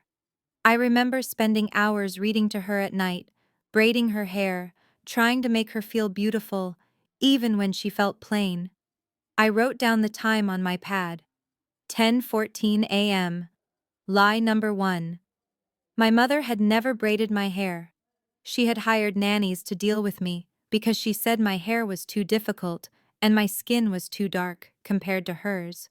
She used to tell me I was a throwback to some ancestor she preferred to forget. I remember the nights I spent crying because she would not hug me for fear of wrinkling her silk blouse. We paid for everything. My mother continued gaining confidence as the jury leaned in sympathetically. Private schools, tutors, therapy, when she needed it. We wanted her to be happy, but she just wanted to be angry. She resented her brother Trey because he was successful. She resented us because we had standards. And then when father got sick, she saw her chance. She moved into the estate. She isolated him. She told the staff not to let us in. 10:18 a.m. Lie number 2. I moved into the estate because grandfather asked me to. He called me in the middle of the night, weeping because he had found out Trey had sold the company's fleet maintenance contracts to a shell corporation. He was terrified and he was lonely. My parents had not visited him in 6 months except to ask for loans. Bradford nodded, solemn and understanding. And did you notice a change in your father's behavior during this time? My mother let a single tear roll down her cheek. Yes, she whispered. He became confused. Paranoid, he started saying terrible things about us, things I know. He did not mean he thought we were stealing from him. Can you imagine stealing from the man who gave us everything? It broke my heart. She looked directly at me, then her eyes hard and cold beneath the mask of grief. She did this. She poisoned him against his own family just so she could take the money. The jury looked at me with disgust. I could feel their judgment heavy in the air. I did not look away. I held my mother's gaze, letting her see that her performance did not scratch the surface of my armor. She thought she was burying me, but she was just digging the hole deeper for herself. Thank you, Mrs. Washington. Bradford said, no further questions. Judge Sterling looked at me. Ms. Washington, do you wish to cross-examine the witness? I stood up slowly, smoothing my skirt. No, Your Honor, I said, my voice calm. I will save my questions for the rebuttal. My mother looked disappointed. She wanted a fight. She wanted me to scream and cry so she could look even more like the victim. She stepped down from the stand, walking back to her seat with the air of a martyr. "The prosecution calls," Mrs. Evelyn Gable Bradford announced. A ripple of confusion went through the room. I saw Ashley smirk, nudging Trey with her elbow. This was their ace in the hole. An elderly woman walked into the courtroom. She was wearing a nurse-esque uniform that looked slightly too large for her. She looked nervous, her hands clutching her purse tightly. I recognized her instantly. Evelyn Gable. She had been a relief nurse for the night shift during Grandfather's final weeks. She was a woman with a gambling problem and a mountain of debt. I had flagged her background check weeks ago, but Grandfather had insisted on keeping her because she made good tea. Mrs. Gable Bradford said, "Can you tell the court what your duties were at the Washington estate?" "I was Mr. Elijah S. night nurse," she said, her voice shaky. "I made sure he took his meds, helped him to the bathroom, that sort of thing." "And were you working on the night of October 15th, the night the new will was allegedly signed?" "Yes, sir, I was." "Did you see the defendant, Zara Washington?" That night Mrs. Gable looked at me, her eyes darting away quickly. "Yes, she was there. She came into the bedroom around midnight. Mr. Elijah was sleeping, but she woke him up." "And what did she do?" Bradford asked, leaning in. She had a cup of tea," Mrs. Gable stammered. "She told me she would handle his medication that night. She dissolved some blue pills into the tea. I asked her what they were, and she said they were vitamins to help him sleep." A collective gasp went through the courtroom. Blue pills. It was a detail designed to sound sinister, vague enough to be anything specific, enough to suggest heavy sedation. And then what happened? "He drank it," Mrs. Gable continued, gaining momentum. She put a document in front of him. "He was groggy. Sir? He did not know where he was. He kept calling her Beatrice. He thought she was his daughter." She put the pen in his hand and guided it. Across the paper, "He was not in his right mind. He was drugged. Lies pure, bought and paid for. Lies." I looked at Ashley. She was beaming. She had clearly coached Gable well, probably promised to pay off her gambling debts in exchange for this testimony. It was a smart move. A neutral third-party witness testifying to coercion and incapacity. It was the kind of testimony that won lawsuits. "Thank you, Mrs. Gable," Bradford said, looking at the jury with a grave expression. "Your witness, Miss Washington." Judge Sterling looked at me again, his expression unreadable but intense. "Ms. Washington, your cross-examination." I stood up, walking slowly toward the witness stand. I did not bring my notepad. I did not bring any papers. I just brought myself and the knowledge of exactly how much Mrs. Gable owed to the Lucky 7 Casino in Atlantic City. "Mrs. Gable," I said, my voice soft, gentle, "you said my grandfather thought I was his daughter, Beatrice." "Yes," the nurse said, sticking to her script. "He was very confused." "And you said?" "Dissolved pills into his tea." "I saw you do it." "Interesting," I said. I took a step closer. "Surely as a registered nurse you would know that my grandfather had a strict no fluids after 8 p.m. rule due to his incontinence medication. Giving him tea at midnight would have been against his doctor's direct orders." Mrs. Gable blinked, sweat appearing on her upper lip. "Well, he was thirsty." And surely I continued, my voice hardening slightly. "You remember that? On the night of October 15th, the house security system went down for maintenance for 2 hours between 11 and 1. Mrs. Gable nodded eagerly. "Yes, that is right, the cameras were off. That is why there is no video." I smiled. It was a shark smile, cold and sharp. "Actually, Mrs. Gable, the maintenance was scheduled, but it was cancelled. The cameras were rolling all night." The color drained from her face. Ashley stopped smiling. Trey sat up straighter, and I continued. "Those cameras record audio. Would you like me to ask the court to play the footage from midnight on October 15th, footage that shows me sitting in the library reading a book while you were in the kitchen on the phone with a bookie begging for an extension on your debt. Objection! Bradford shouted, jumping to his feet. Relevance. It goes to the credibility of the witness. Your Honor, I said calmly, turning to the judge, Mrs. Gable is testifying that she saw me drug a man at a time when video evidence will show I was not even in the room, and she is doing so because she has a $50,000 gambling debt that my sister-in-law Ashley Washington paid off 3 days ago. The courtroom erupted into chaos. Judge Sterling banged his gavel demanding order. Mrs. Gable looked like she was about to faint. Ashley was pale, gripping the bench in front of her. I sat back down, my heart rate steady. I had not even played the video yet. I did not have to. The fear in their eyes was enough for now. Let them panic. Let them wonder what else I knew. The trial had just begun, and the parents' charade was already starting to crack under the weight of the truth. The courtroom settled into a heavy, expectant silence as Judge Sterling turned his gaze toward the defense table, waiting for my high-powered legal team to make an entrance. Everyone from the bailiff to the board reporter in the back row expected me to bring in a shark, someone with a $3,000 suit and a team of paralegals. After all, I was fighting for an $85 million estate, and my opponents had hired James Bradford, a man who allegedly ate junior associates for breakfast. My mother was already whispering to Ashley, likely critiquing my hair or predicting my inevitable humiliation. But the doors did not open. No team of lawyers marched in to save me. I stood up alone, the legs of my chair scraping against the floor, a harsh sound in the quiet room. Your Honor, I said, my voice projecting clearly to the back of the room. I will be representing myself, pro se. A ripple of laughter broke out from the plaintiff's table. My mother actually covered her mouth to stifle a giggle, shaking her head as she leaned toward my father. She is insane, she whispered, loud enough for the microphone to catch, she thinks, because she took a business law class at community college. She is an attorney.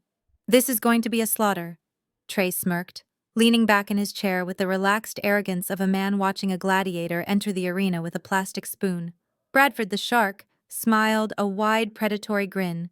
He adjusted his cufflinks, looking at the jury with an expression that said, "Look at this poor, deluded girl. This will be over before lunch."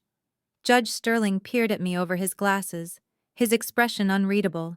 Are you certain, Ms. Washington? This is a complex case with serious allegations. Representing yourself is a risky strategy. I am certain. Your Honor, I replied, meeting his gaze. I do not need a translator for the truth. Very well, the judge said, banging his gavel. Proceed. Bradford wasted no time calling his star witness, my brother Trey Washington. Trey buttoned his jacket and strode to the witness stand with the confidence of a man who had never faced a consequence. In his 35 years, he winked at the court reporter, took the oath and sat down, looking like he was posing for the cover of Forbes magazine. Mr. Washington Bradford began pacing in front of the jury box. Tell us about your sister's financial situation prior to your grandfather's death. Trey sighed a long, melodramatic sound that suggested a heavy burden. It breaks my heart to say this. He began, his voice dropping to a somber register. But Zara has been in trouble for a long time. She got mixed up with the wrong crowd. Loan sharks. Dangerous people from the South Side. She came to me 3 months ago, begging for money. She said she owed them $50,000, and they were threatening to hurt her. I watched him from my table, my face impassive. Inside, my mind was racing, cataloging every lie cross, referencing it with the timeline I had built. Trey was a good liar. He added just enough detail to make it believable. He painted a picture of a desperate woman cornered by debt, capable of anything, even manipulating a dying man. He looked at the jury, his eyes wide and earnest. I wanted to help her, Trey continued, but I could not enable her anymore. When grandfather got sick, she saw a way out.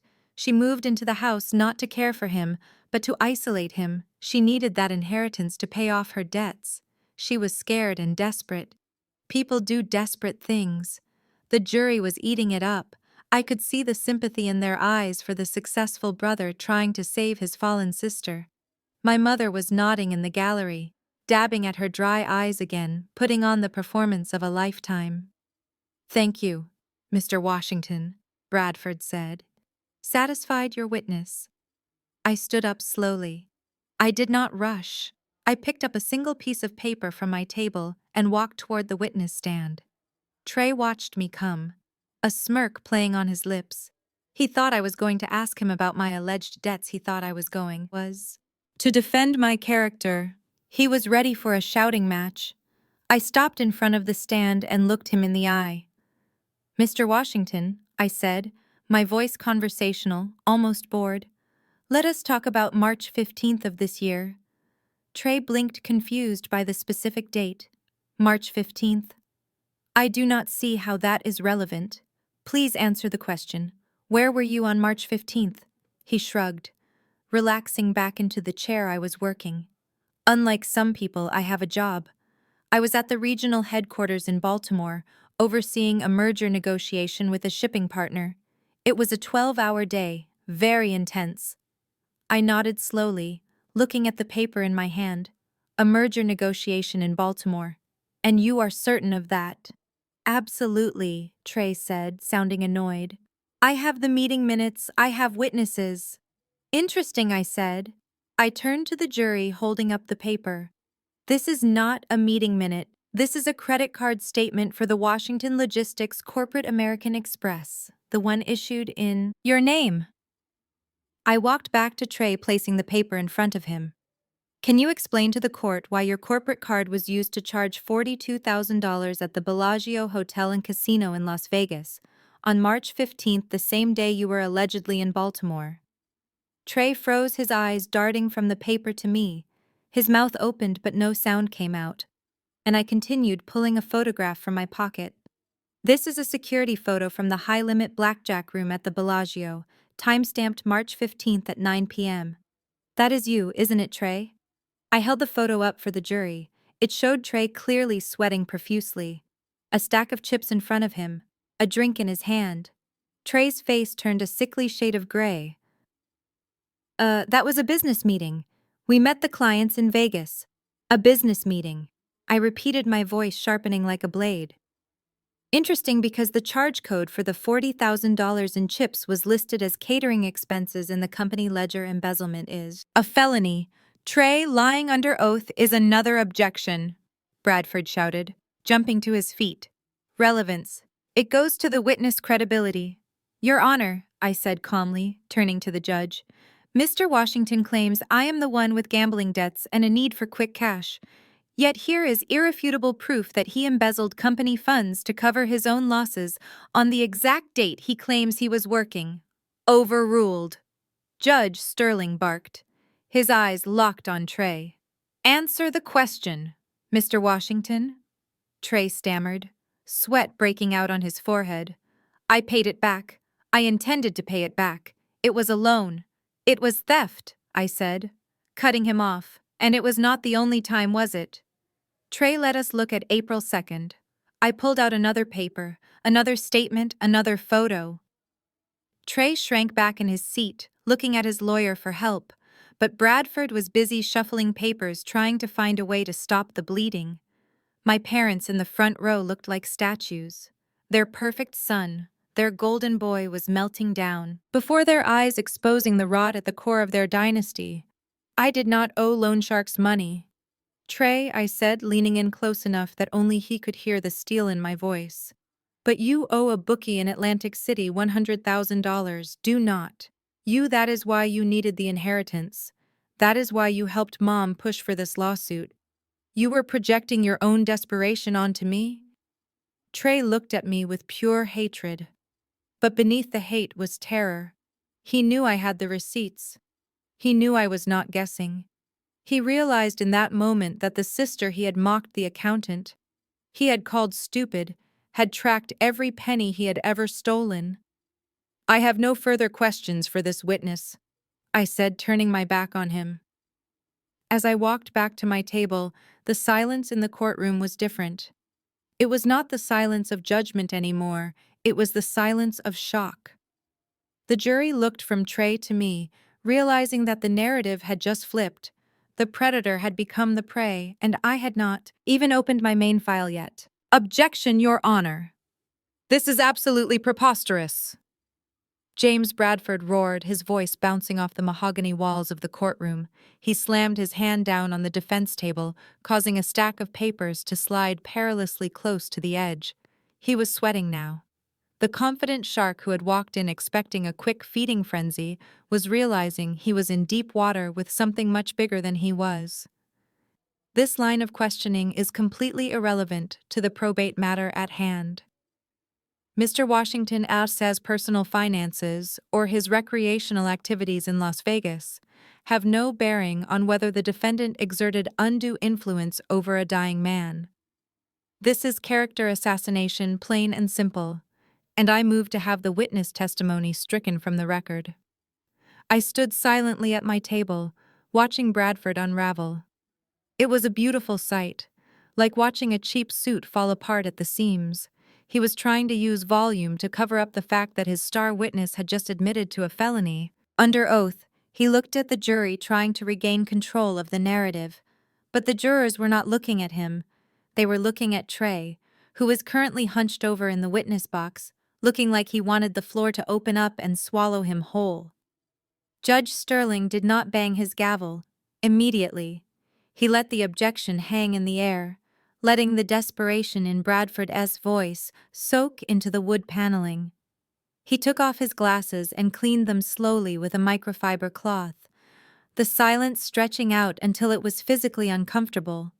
My mother was fanning herself with a court brochure, her face a mask of indignation, whispering furiously to my father, who looked like he was trying to calculate how much prison time embezzlement carried in the state of Maryland.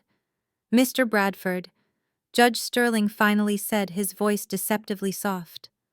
You brought Mr. Washington to the stand to testify to his sister's financial desperation and moral character. You opened this door and now you seem upset that Ms. Washington has walked through it with a flashlight. But, Your Honor, Bradford sputtered, this is a fishing expedition. Sit down, Mr. Bradford, the judge. His voice cracked like a whip, the sudden volume making Ashley jump in the front row. I said, sit down and be silent. I have heard enough from you for one morning. Bradford's mouth snapped shut. He looked at the judge, then at the jury, then at me, his face turning a mottled shade of red. He sank back into his chair, defeated but still glaring daggers at me. Judge Sterling turned his gaze toward me, his expression shifting from irritation to a focused intensity that I recognized. It was the same look he had given me 3 years ago when I walked into his chambers with a stack of documents that proved his brother-in-law was running a Ponzi scheme. Back then I had been a shadow, an anonymous contractor known only by a code name. Today I was Zara Washington, the defendant. But he knew exactly who was standing in front of him, Ms. Washington, the judge. Asked, leaning forward, his elbows resting on the bench. Do you have it? My parents exchanged confused glances. My mother leaned toward my father, her whisper carrying the distinct hiss of a viper. What is he talking about? Marcus, have what? What is going on here? Why is the judge talking to her like that? Judge Sterling ignored the murmuring from the gallery. His eyes never left mine. Did you bring File Z? The air in the courtroom seemed to vanish, sucked out by the collective gasp of the legal clerks and the bailiff who had been half asleep a moment ago. File Z was a myth in the D.C. legal circuit. A rumor whispered about at cocktail parties. It was the designation given to the master files compiled by the Hawk Files that didn't just contain evidence, but entire histories of financial corruption, files that destroyed careers and ended dynasties. I looked at my parents. Their faces were blank masks of confusion. They did not know what File Z was. They thought it was perhaps a grade school report card or a tax return I had botched. They were so arrogant, so secure in their belief that I was nothing that they could not comprehend a world where I held power. Yes, Your Honor. I said, my voice steady, ringing clear in the silent room. I brought it. My father scoffed, loud enough to be heard. What is she talking about? She does not have any files. She does not even have a filing cabinet. She keeps her papers in a shoebox. I reached into the inner pocket of my cheap blazer, my hand closing around the cool metal of the drive. I pulled it out slowly, holding it up for the court to see. It was a small, matte black USB drive with a silver Z engraved on the casing. It looked insignificant, just a piece of plastic and metal, but in the world of high-stakes forensic accounting, this little drive was known as the black box. I walked toward the bench past the plaintiff table. I saw Ashley eyeing the drive with a mix of curiosity and disdain. Probably wondering if it contained my budget for cat food or coupons. I saw Trey wiping sweat from his upper lip, his eyes locked on the drive with the instinct of a trapped animal sensing a trap. I stopped in the center of the room facing the judge, but turning slightly so I could address the entire court. Your Honor, Mr. Bradford claims this case is about undue influence. He claims I manipulated my grandfather to get money I did not deserve. He claims I am a failed accountant with debts and a grudge. I paused, letting the words settle. This drive contains the forensic reconstruction of the Washington Logistics financial server for the last 10 years. It contains the metadata from every wire transfer, every offshore account creation, and every altered ledger entry. It tracks the flow of $5 million from the company charity fund into the personal accounts of Marcus and Beatrice Washington. It tracks the $200,000 Trey stole to pay his bookie and the $50,000 Ashley spent on handbags using the scholarship fund. My mother let out a strangled sound, a high-pitched squeak of terror. She stood up, her hands gripping the railing in front of her. "You are lying!" she shrieked, her voice cracking. "This is absurd! You are making this up! You do not have access to those files. Nobody has access to those files. They are encrypted." I turned to look at her, my expression cold and devoid of the daughterly affection she had exploited for years. "I do not need access, Mother," I said, "because I am the one who built the encryption. I was the one Grandfather hired to lock you out." The courtroom erupted into whispers. Reporters in the back row were typing furiously on their phones. Bradford looked like he was having a cardiac event, clutching his chest as he realized his clients had lied to him about everything. I turned back to the judge, holding the drive up higher. "This is not a defense file, Your Honor," I said, my voice cutting through the noise. "This is not me trying to prove I am innocent of influencing an old man. This is a prosecution file. This is the evidence that proves why Elijah Washington cut them out of his will. It was not because he was senile, it was because he was horrified." I walked to the court clerk and placed the drive on her desk. The click of the plastic against the wood sounded like a gunshot. "I submit File Z into evidence," I said, and I moved to have the plaintiff's case dismissed with prejudice and replaced with a criminal indictment for embezzlement, fraud, and elder abuse. Judge Sterling looked at the drive, then at Bradford, then at my parents who were now clinging to each other, looking less like titans of industry and more like passengers on the Titanic, watching the lifeboats row away. "Mr. Bradford," the judge said, his voice low and dangerous, "I suggest you take a moment to consult with your clients, because if half of what Ms. Washington claims is on that drive is true, this civil trial is the least of your worries."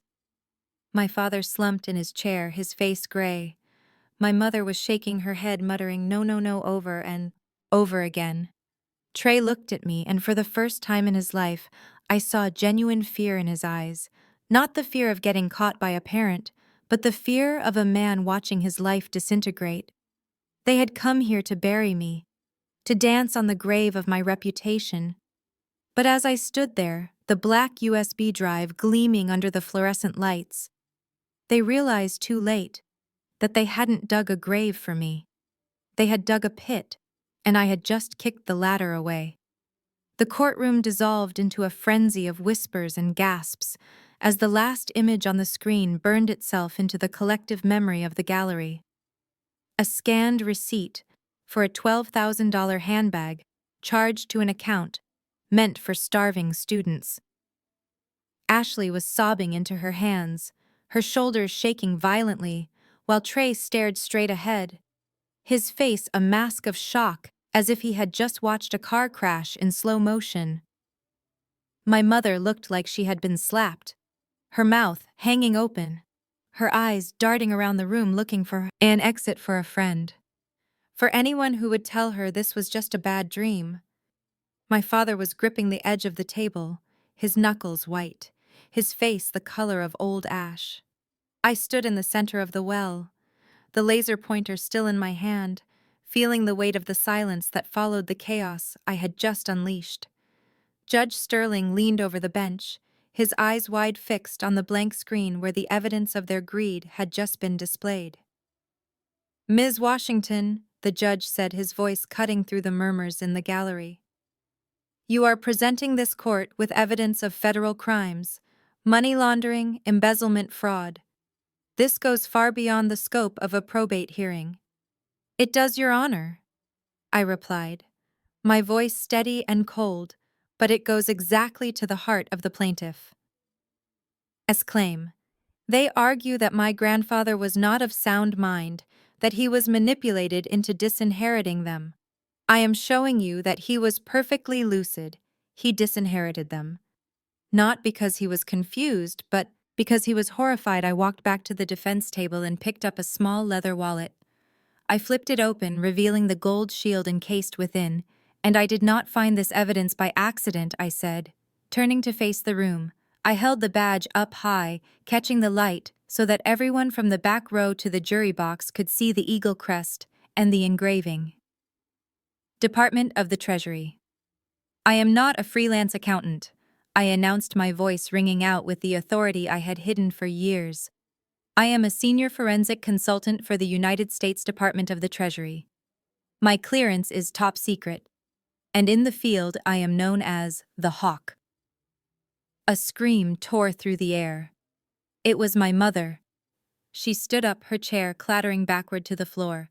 "No!" she shrieked, pointing a trembling finger at me. "That is a lie." "She is lying. She works at H&R Block. She does tax returns for minimum wage. She is a failure. She is nothing." I lowered the badge slowly, looking her dead in the eye. "I am the person who has been watching you for 5 years. Mother," I said calmly. "Grandfather hired me. He came to me in the middle of the night 5 years ago, crying because he suspected you were stealing from him. But he could not prove it. He asked me to investigate his own family. He asked me to become the hawk inside his own home." My father let out a strangled sound, burying his face in his hands. I lived in that rundown apartment.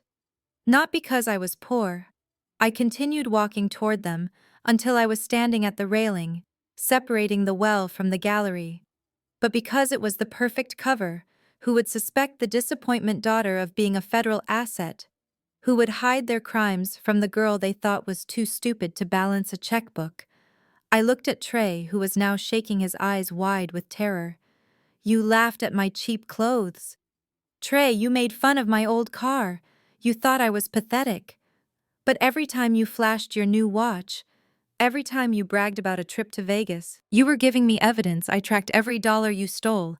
I tracked every wire transfer you made to those shell companies in the Cayman Islands.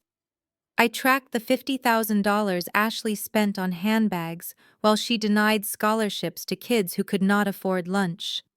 Ashley looked up, her face streaked with mascara, her eyes pleading. "You cannot do this," she whispered. "We are family." "We were family," I corrected. "Until you decided to steal from the vulnerable and frame me for your crimes. Now you are just targets." I turned back to the judge. "Your Honor, the files on that drive are not just for this court. They are the basis of a federal indictment that was unsealed this morning at 9 a.m. As we speak, FBI agents are executing search warrants at the Washington estate and at the corporate offices of Washington Logistics. The color drained from Bradford's face. He started shoving papers into his briefcase, his hands trembling. He knew he was close to being implicated. He knew he had been paid. He had been. With stolen money. Judge Sterling looked at me with a mixture of awe and respect. "Ms. Washington," he said, "are you telling me that the deceased Elijah Washington was a cooperating witness in a federal investigation against his own son and grandson? He was the whistleblower." "Your Honor," I said, softness entering my voice. For the first time, he wanted to save the company, his legacy. He knew the only way to do that was to cut out the rot. He left me. Everything. Not because I manipulated him, but because he knew I was the only one who could clean up the mess they made. I pointed at my parents, who were now clinging to each other like drowning sailors. "They are not victims, Your Honor. They are parasites, and today the host is fighting back." The courtroom was silent, stunned into submission by the magnitude of the revelation. My mother looked at me, her eyes rolling back in her head as the reality of her situation finally crashed down on her. She wasn't just losing a lawsuit, she was losing her freedom, her reputation, her entire world, and the architect of her destruction was the daughter she had thrown away, the daughter she had called ugly and useless. I stood tall, my badge gleaming in the harsh fluorescent light. I was not Zara the victim anymore. I was the hawk, and I had just caught my prey. James Bradford was a drowning man clutching at a piece of driftwood in the middle of a hurricane. His face was slick with sweat, his expensive suit suddenly looking 2 sizes too big for him as he shrank under the weight of the federal indictment hanging over the room. Yet he was a shark, and sharks keep moving, even when they are gutted. He slammed his hand on the table, trying to regain control of a narrative that had already spun wildly out of his grasp. "Your Honor," he shouted, his voice cracking with desperation. "This is all very dramatic. Ms. Washington has certainly put on a show with her badge and her USB drive, but none of this changes the fundamental issue of this hearing. We are here to contest the validity of the last will and testament of Elijah Washington. Even if my clients have committed alleged financial indiscretions, that is a matter for a criminal court, not a probate court under the laws of inheritance. If we can prove that Mr. Washington was not of sound mind when he signed that will, or if he was under undue influence, then the will is invalid, and the estate reverts to the next of kin, regardless of their legal standing in other matters." My mother perked up at this, clutching my father's arm like a lifeline. She looked at Bradford with a glimmer of pathetic hope, her eyes wide and pleading. "Yes, exactly," she stammered. "He was senile. He did not know what he was doing. Criminal charges do not mean he was sane. When he signed everything over to her, we still have rights. We are his blood." The courtroom held its breath, waiting for Judge Sterling to rule, waiting to see if a technicality would save the people who deserved to fall. But before the judge could speak, a sound cut through the tension, soft at first, then growing louder until it filled the room. I was laughing. It was not a triumphant laugh or a cruel one. It was the laugh of someone watching a child try to pay for a Ferrari with Monopoly money. I leaned against the railing, shaking my head, looking at my family with a mixture of pity and amusement. "Ms. Washington," Judge Sterling asked, his eyebrow raised, "do you find this amusing?" "I do, Your Honor," I said, wiping a tear of mirth from my eye, "because Mr. Bradford is fighting a battle that ended 3 years ago. He is arguing about the validity of a will that is nothing more than a sentimental piece of paper." The room went deadly silent. Bradford froze, his mouth half open.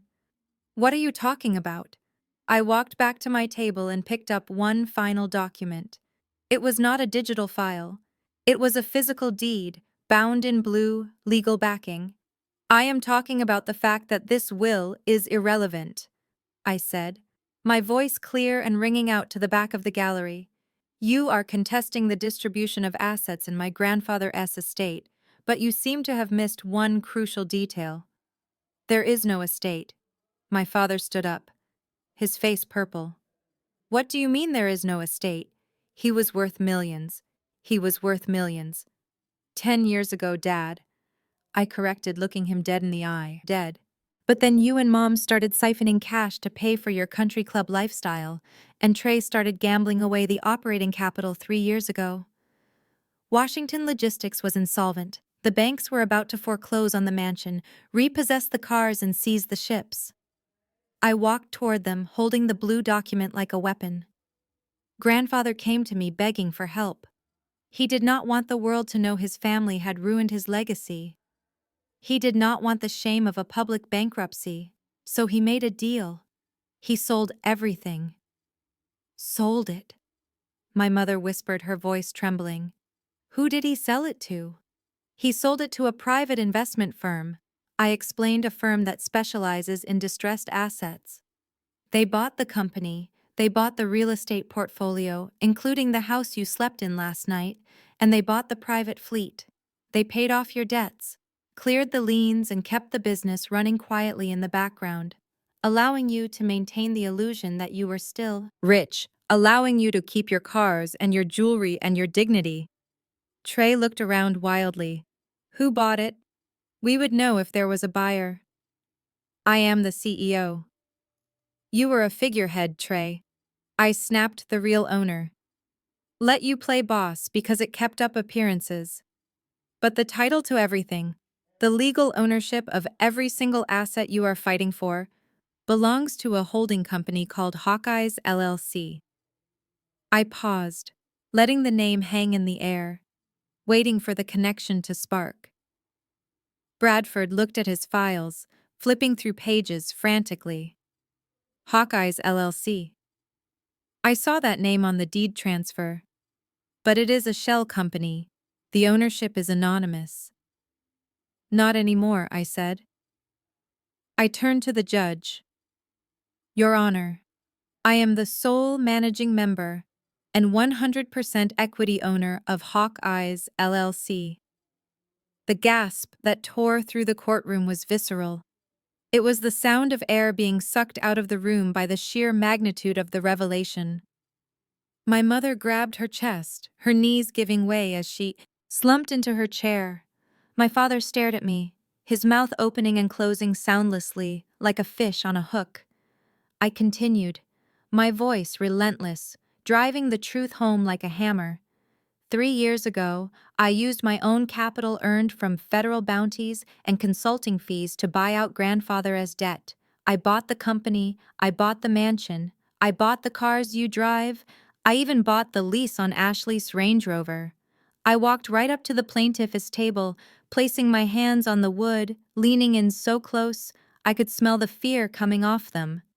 You are not suing a thief, you are suing your landlord. You are suing the person who has been paying your light bill, your water bill, and your country club dues for the last 36 months.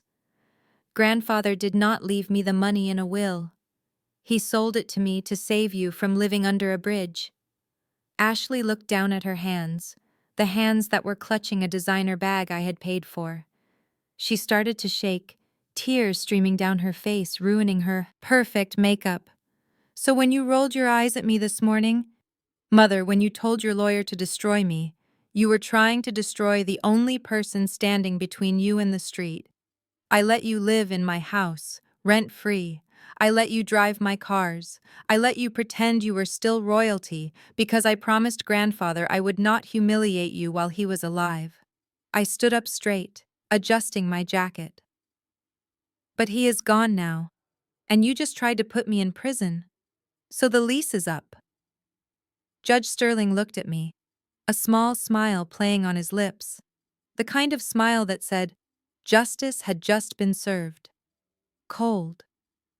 Ms. Washington, do you have the deed of trust and the LLC operating agreement? I handed them up to the bench. Yes, Your Honor. The judge scanned the documents, nodding slowly. Well, Mr. Bradford, it appears your clients have filed a probate claim against an estate that holds 0 assets.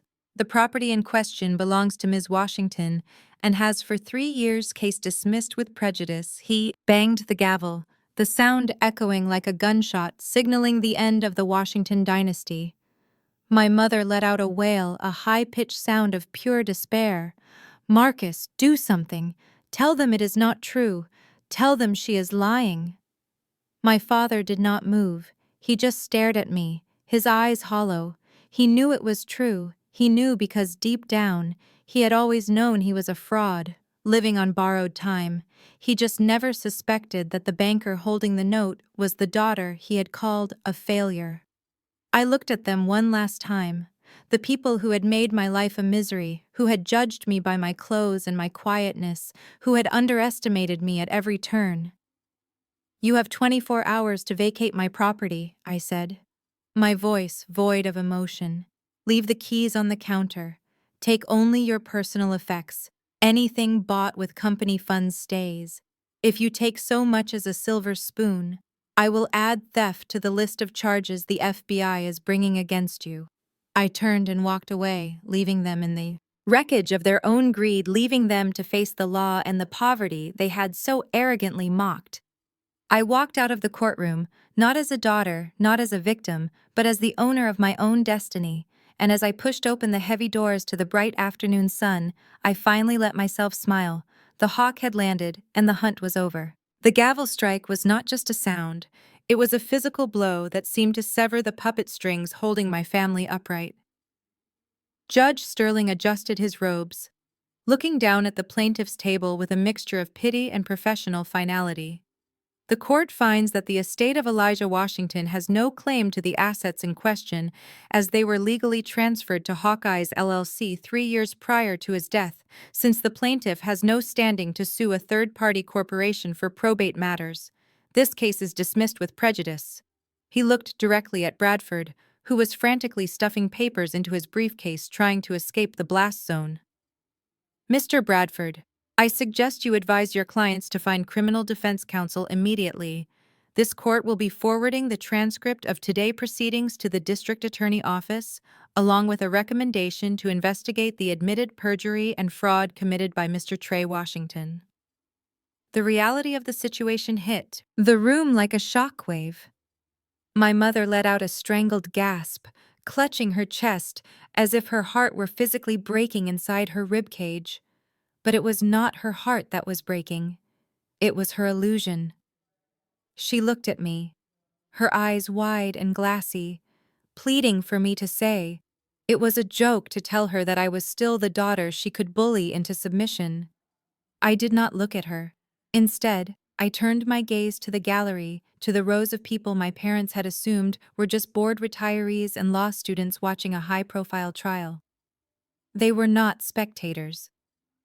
"Execute the order," I said, my voice carrying clearly across the silent courtroom.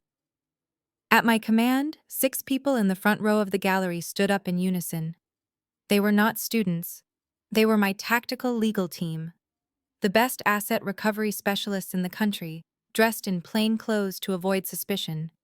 Until this exact moment, they moved with military precision, opening briefcases and pulling out thick stacks of documents stamped with federal seals. They marched through the swinging gate, separating the gallery from the well of the court surrounding the plaintiff table, like a closing net. My lead counsel, a woman named Zara, who had been posing as a sketching artist, slapped a packet of papers onto the table in front of my father, Marcus Washington.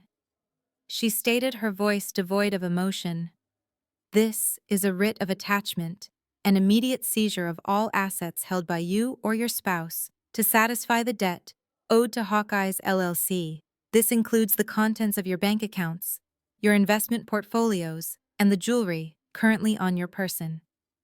My father looked down at the papers, his hands shaking so violently he could not even pick them up. "Seized," he whispered, his voice cracking like dry wood. "You cannot do this. We have rights. You have nothing," Zara corrected, cold and efficient. "You have been living on borrowed time and borrowed money for 3 years. The lender is calling in. The note security teams are currently securing the estate and the downtown penthouse keys, please." My mother made a sound that started as a whimper and ended as a scream. She looked at the diamond bracelet on her wrist, the one she had bought with stolen scholarship money, and then she looked at me, standing tall and untouchable in the center of the chaos. The blood drained from her face, leaving her skin a sickly shade of gray. Her eyes rolled back in her head, and she collapsed, sliding out of her chair to the floor in a heap of expensive silk and ruined pride. "Beatrice," my father shouted, dropping to his knees beside her, fumbling for her pulse. Pandemonium erupted in the courtroom. Bailiffs moved toward the scene, but I did not flinch. I watched my mother lying on the floor. The woman who had cared more about her country club membership than her own daughter, and felt a profound sense of detachment. She was not faking this time. The weight of her own greed had finally crushed her. In the confusion, Trey saw his opening. He scrambled backward, knocking over his chair, his eyes darting toward the heavy double doors at the back of the courtroom. He was a rat looking for a sewer, and he thought he saw daylight. He shoved past Ashley, who was sitting frozen in shock, staring at her hands, and bolted for the exit. He made it halfway down the aisle, his expensive loafers slipping on the polished floor, his breath coming in ragged gasps. He was running for his life, running from the debt form, the shame from the sister he had tormented since childhood. He reached for the brass handle of the door, pushing it open with a desperate heave. Sunlight spilled into the room, promising freedom, promising escape. But the light was blocked by a wall of blue uniforms. Two federal marshals stood in the doorway, their faces grim and unyielding. Trey slammed into them, bouncing off a chest protected by Kevlar. He stumbled back, his hands raised instinctively as if to ward off a blow. "Trey Washington," one of the marshals boomed his voice, filling the room like thunder. "You are under arrest for wire fraud, tax evasion, and grand larceny." "No!" Trey screamed, backing away, shaking his head wildly. "No, you cannot arrest me. I am the victim here. She set me up. She did this." "Turn around and place your hands behind your back," the marshal ordered. Stepping forward, the handcuffs on his belt, jingling with a sound that signaled the end of Trey Washington's life as he knew it. Trey looked back at me, his eyes wild and pleading. "Zara, tell them it is a mistake. Help me." I looked at him, the brother who had thrown money in my face, who had tried to run me off the road, who had mocked my poverty while stealing my inheritance. I looked at him and I felt nothing but the cool satisfaction of a ledger finally balanced. "I cannot help you, Trey," I said, my voice calm enough to be heard over the commotion. "You spent your help on a Porsche and a gambling addiction." The marshals grabbed him, spinning him around and slamming him against the doorframe. The click of the handcuffs was the loudest sound in the world, a final punctuation mark on a sentence of his own making. He began to sob, loud, ugly sounds of a man who had never been told no, realizing that yes was no longer an option. Ashley stood up slowly, her face streaked with tears. She looked at her husband being dragged away. She looked at her mother-in-law unconscious on the floor, and then she looked at me. She did not scream, she did not fight. She simply took off the diamond engagement ring Trey had given her, a ring paid for with stolen money, and placed it on the table. "I did not know," she whispered, her voice trembling. "I swear, Zara, I did not know. It was this bad." "It does not matter," I said, turning away from her. "Ignorance is not a defense, Ashley, and neither is greed." The courtroom was a scene of total devastation. The Washington dynasty had fallen. Not with a bang, but with the click of handcuffs and the thud of a fainting matriarch. Judge Sterling banged his gavel, calling for order, but the verdict had already been delivered, not by him, but by the truth. I signaled to Sarah, who nodded, and began coordinating with the marshals to secure the seized assets.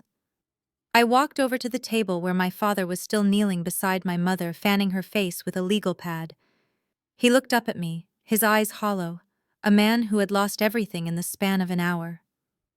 "Why?" he asked, his voice a broken, raspy whisper. Why did you have to do it this way? Because you gave me no choice, I replied, looking down at him. Because you mistook my silence for weakness and my mercy for stupidity. I turned and walked toward the doors, passing Trey as the marshals hauled him out. He was still crying, begging for a deal, begging for his mother, begging for the life he had thrown away. I stepped out into the hallway, the air cool and fresh against my face, leaving the wreckage of my family behind me. The empire was gone, the lies were exposed, and the hawk had finally cleared the nest. The sound of handcuffs tightening around my father's wrists was softer than I expected, a quiet metallic click that signaled the definitive end of the Washington Empire. Marcus Washington, the man who had spent his life preening in bespoke suits and lecturing me on the importance of appearance, did not struggle. As the marshals pulled his arms behind his back, he looked deflated like a balloon that had lost its air. His eyes fixed on the floor, unable to witness his own humiliation. The arrogance that had defined him for decades had evaporated, leaving behind only a frightened old man facing a federal indictment for money laundering and fraud. Trey was less dignified as they hauled him toward the exit. He was still blubbering, snot running down his face, begging the officers to listen to reason, claiming he was just following orders, claiming he was a victim of circumstance. It was pathetic to watch the golden boy reduced to a sobbing mess.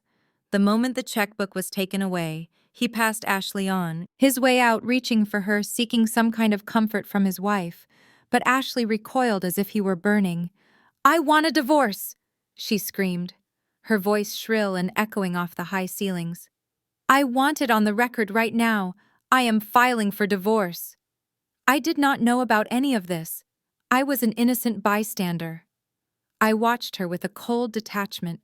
Ashley, the woman who had mocked my clothes and blocked me from sitting with the family at the funeral, was now scrambling to cut ties before the ship went completely under. She did not care about Trey. She did not care about the crimes. She only cared that the ATM had been shut down and the credit cards were about to be declined. "You can tell it to the FBI." "Ashley," I said, my voice cutting through her hysterics. "They are waiting to ask you about those scholarship funds you spent on your wardrobe divorce. Won't erase the paper trail." She froze, looking at me with pure venom before collapsing into a chair, burying her face in her hands, realizing there was no exit strategy that let her keep the lifestyle she had sold her soul for. The courtroom began to clear the spectators, filing out in hushed whispers, carrying the story of the century back to their dinner parties and country clubs. Judge Sterling had already retired to his chambers, leaving only the bailiffs, my legal team, and the wreckage of my family. I walked slowly toward the center of the room, where my mother Beatrice was still sitting on the floor. She had not moved since the revelation. She sat with her legs sprawled ungracefully, her expensive skirt twisted around her knees, her face streaked with tears and mascara. She looked up as I approached her, eyes red and swollen, filled with a mixture of terror and disbelief. "Zara?" she whispered, her voice cracking. "Please, you cannot let them take me. I am your mother.